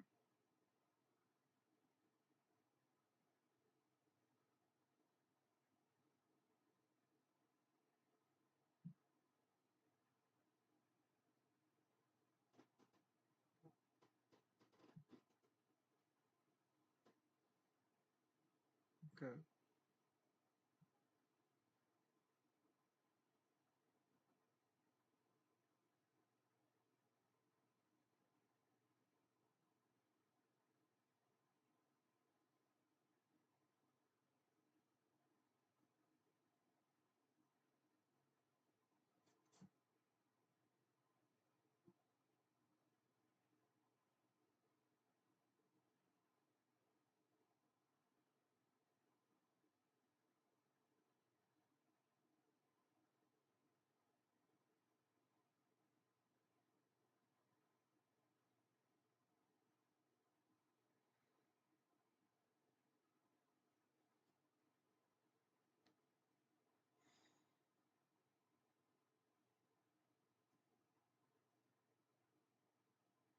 Okay. Well,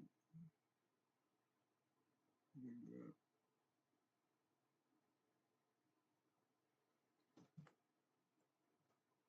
Right.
Chocolate food.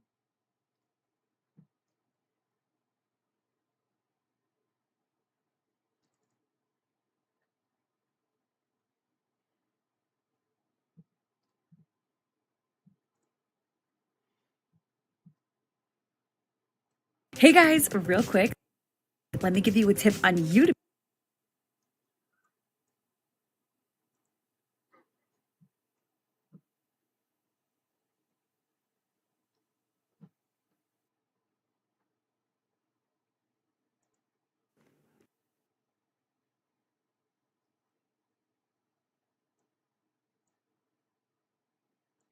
Hey guys, real quick, let me give you a tip on Udemy.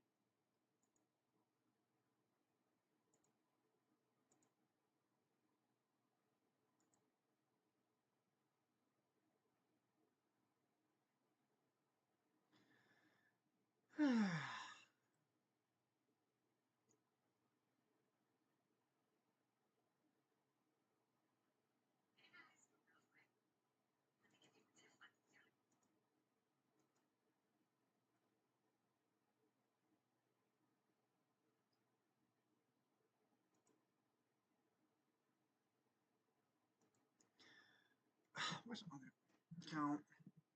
Seriously?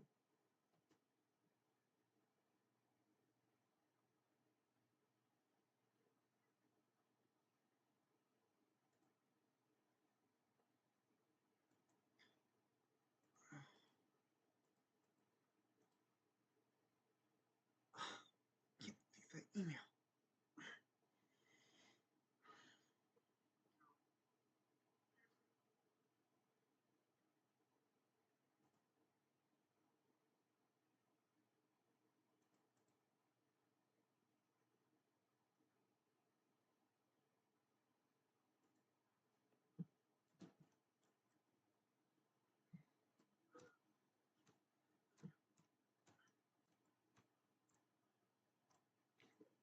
Solon, BL Solon, what is it?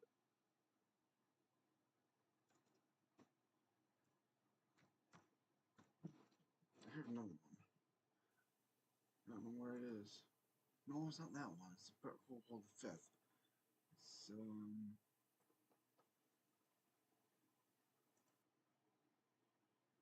oops. Yeah. That's all I want to do.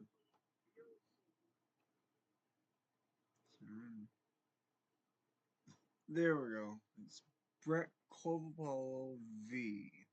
Brett Clopolo V. No, that's that girl.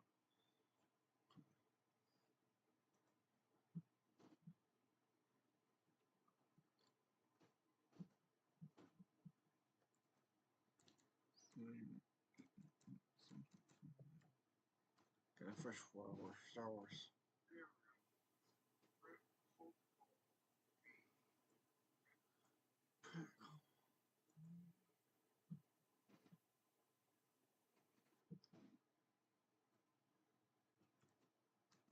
Right.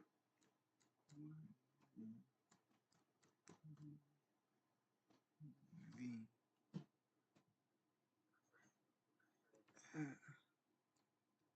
Mail.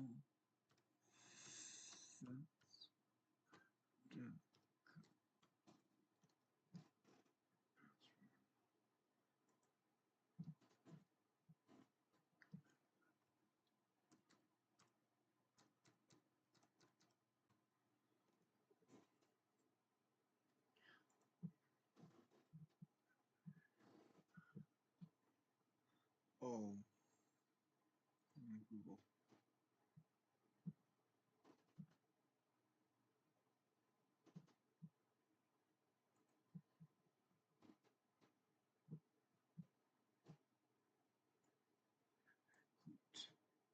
So cute. Okay.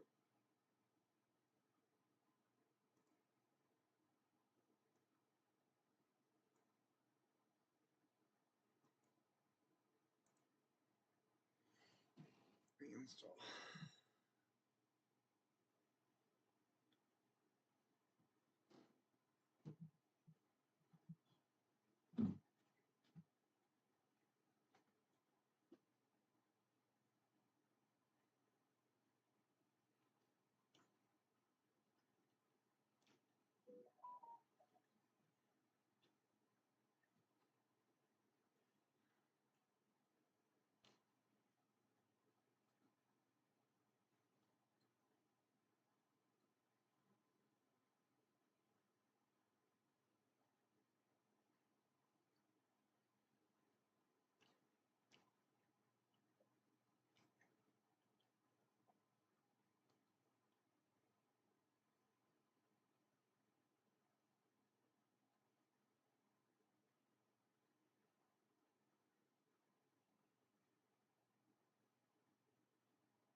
Well, I'm going to hop into bed until this, this is updated.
Is there anyone there?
Ooh.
I need to see the guy.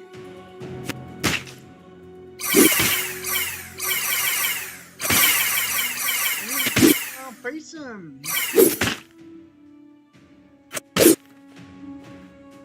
I'm not turning around facing. Turn around and face them. They won't want to turn around and face the guy.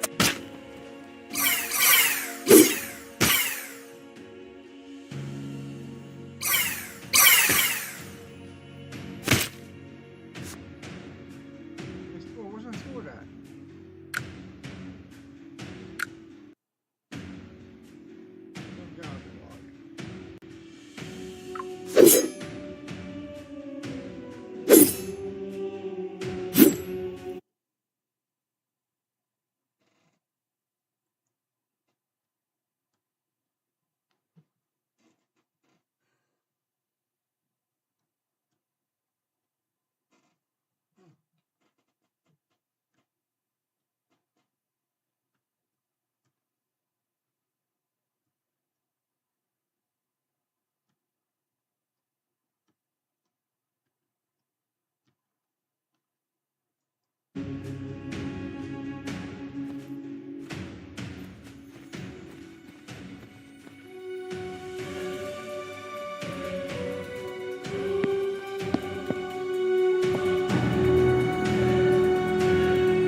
to make this. Cause I got.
Batman go.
Hello, can anyone hear me?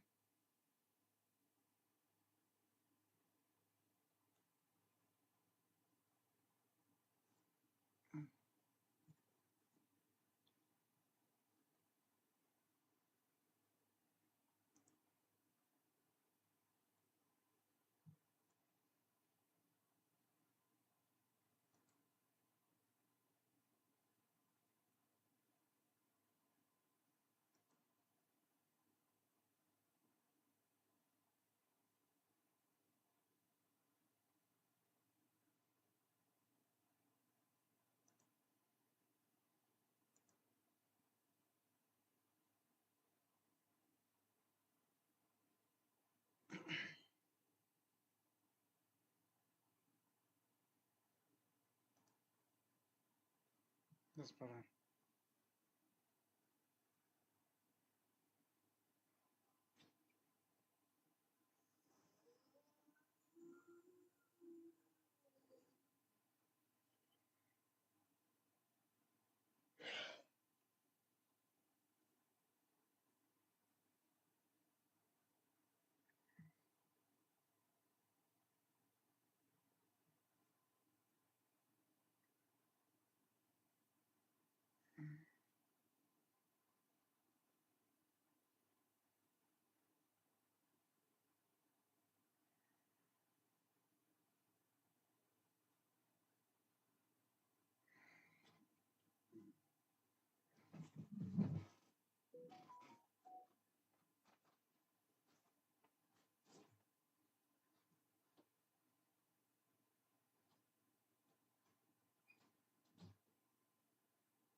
Hello? It's Brett. Hello? Hello? Who's this? It's Brett.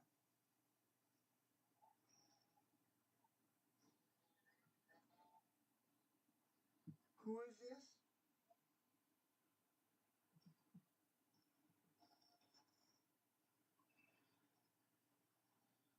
Who is this? This is Brett.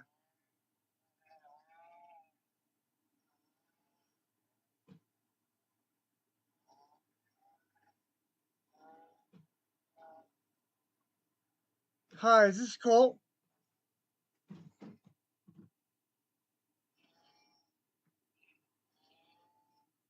Sorry, your voice sounds really like slow and dragged out.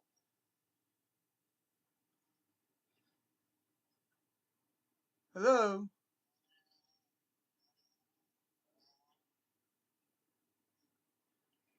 Hello? This is Brett.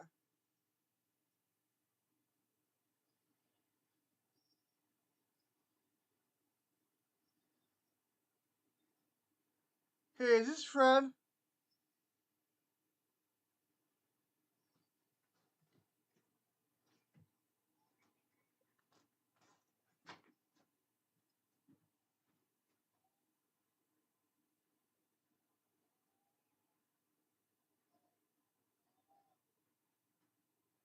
Hello?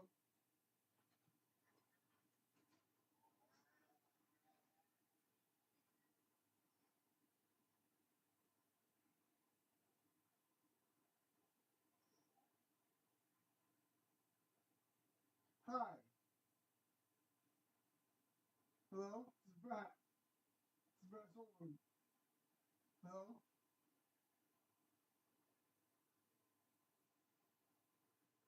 Who is this?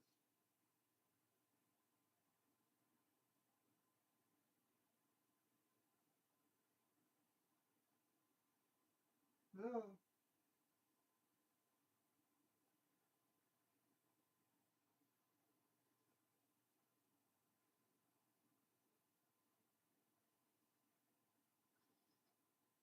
Hello?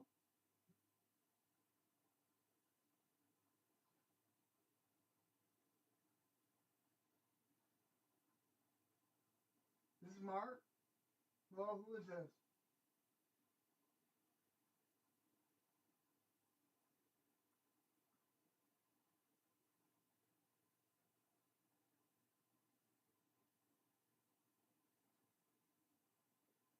Hello?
Oh, you did? Cat in the tail for.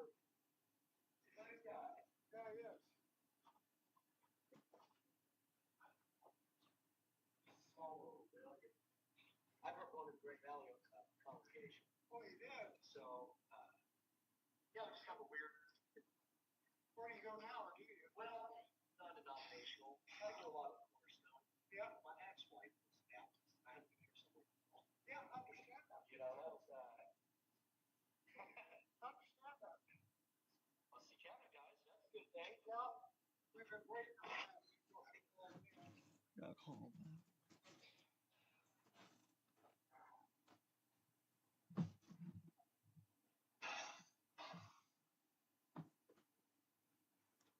So what we do is we have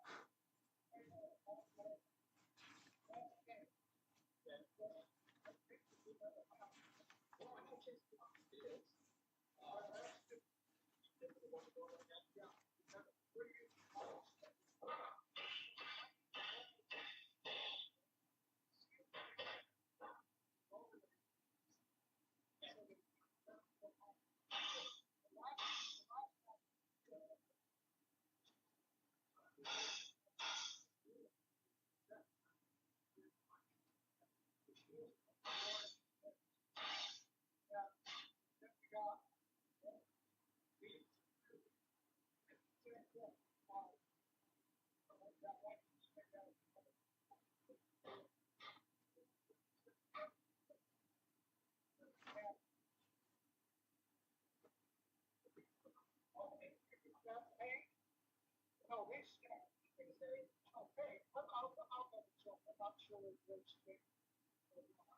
This thing is that all the other ones except the price.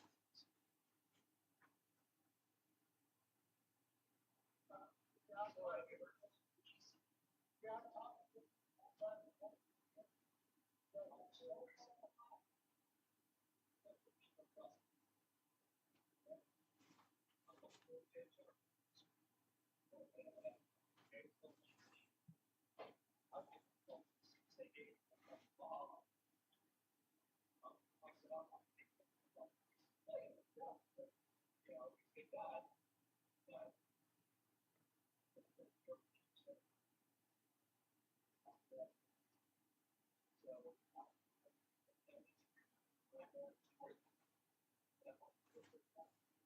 well, here's what we are. You know,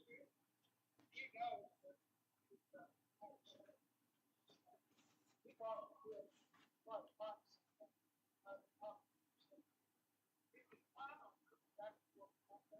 Oh, that's not. I don't. Yeah, I think it's not. It's.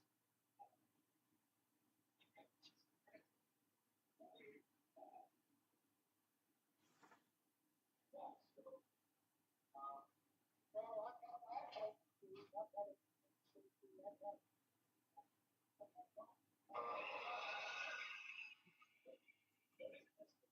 yes.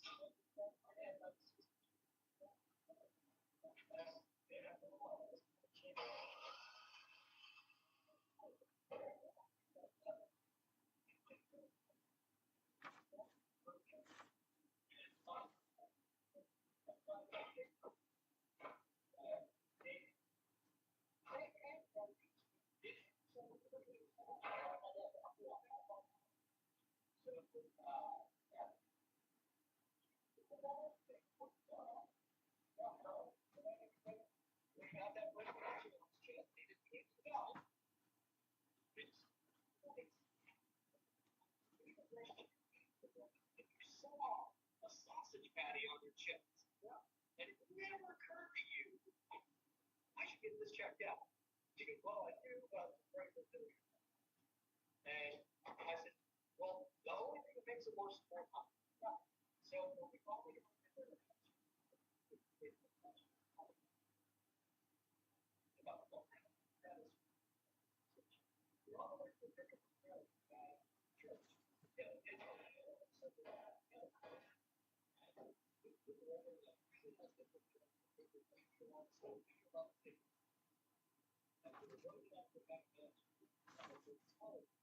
was shaped up there.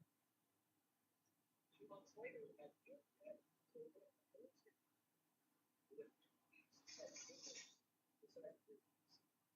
and yeah, I guess this side of talking is kind of solid.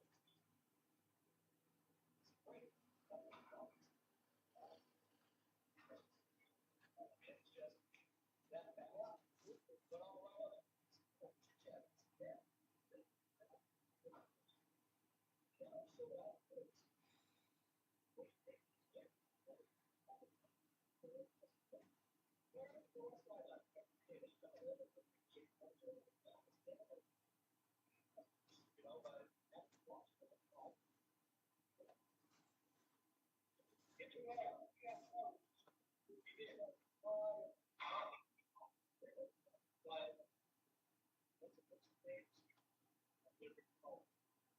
So it changes the way they hear.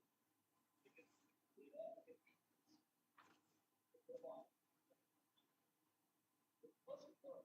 That's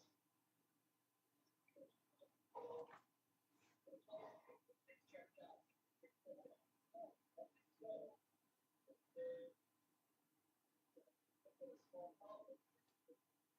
I think the last job he did for me was Ford Cycle. Really, I had to do that. And then in 2050,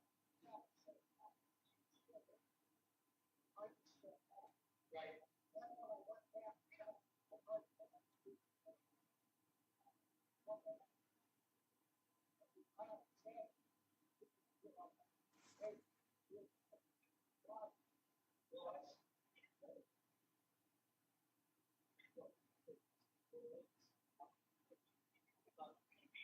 you know, it's just this guy didn't give me stuff about this.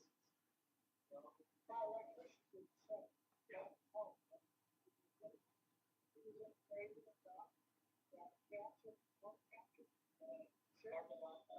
These people, pipes, yeah. He thought he would be gone. Well, that's, you know, well, I didn't want to love Derek. You know, that's the emotion side. You know, this guy said he won't. That's good. Say, dude, capture. Don't do any of it. It's just a big wrong. And my dad wanted me to go radiation. So what all they do is sick. Yes. 6 months, 8 months, dying. But when you come once, instead of like 13, big one.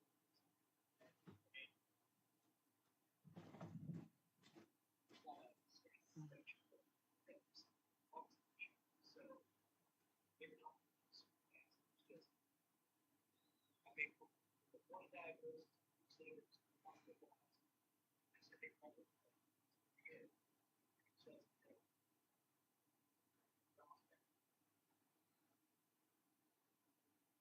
right. So, that will change the way you think about things. BGC is a little high code. You're all fine. Well,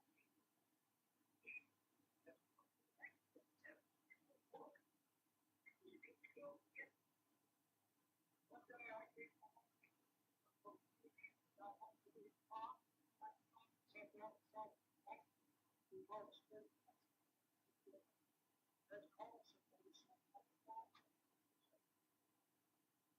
she goes about out, not responsible. And then she goes, swallow, she goes with that, and goes back out. I have my heart, and it's not good. Wow. So that's not good. That's good. Wow. Oh,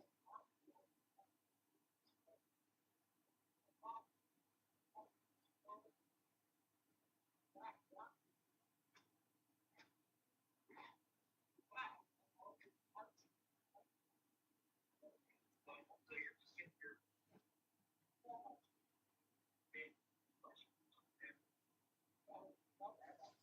it was the opposite at our surgery. What? That's it's what that shit. That's just wrong. Yeah. It's funny.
Stop doing that. Break it. Hey, we do this.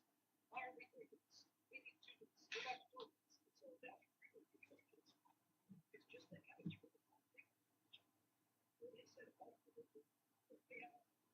they said, so at your rights and it's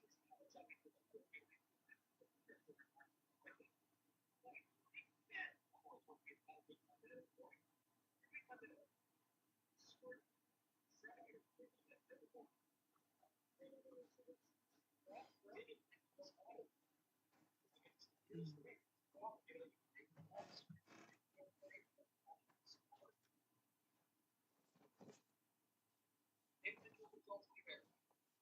But I not listened to this is a fix.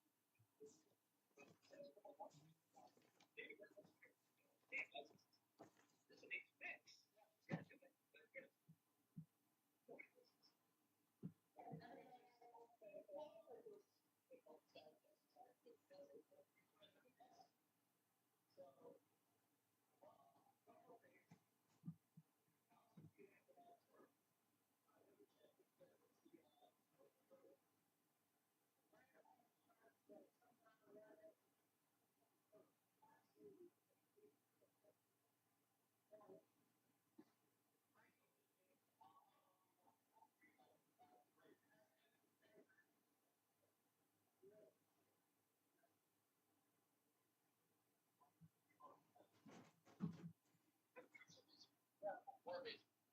Now, right now, I'm more main operation.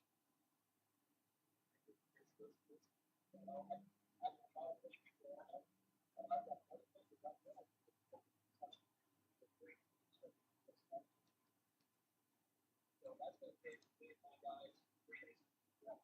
I've got day job, day 3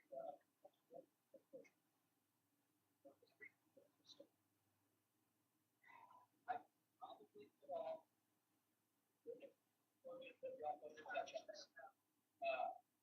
I can put them off a little bit, nothing on the bottom. It's got to put me off a little bit.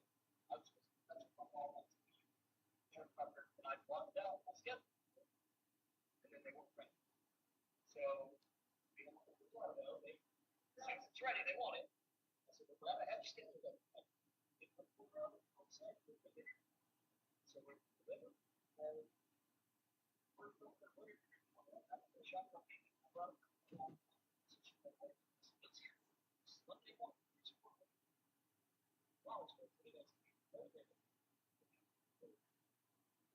yeah, I guess it's Friday.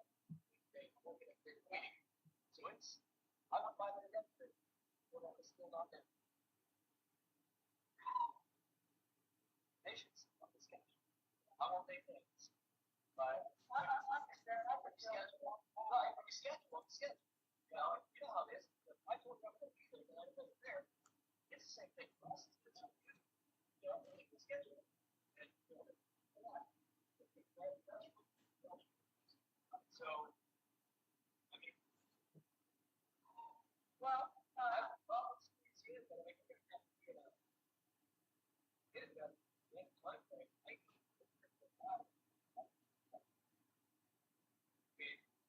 Top 1,000.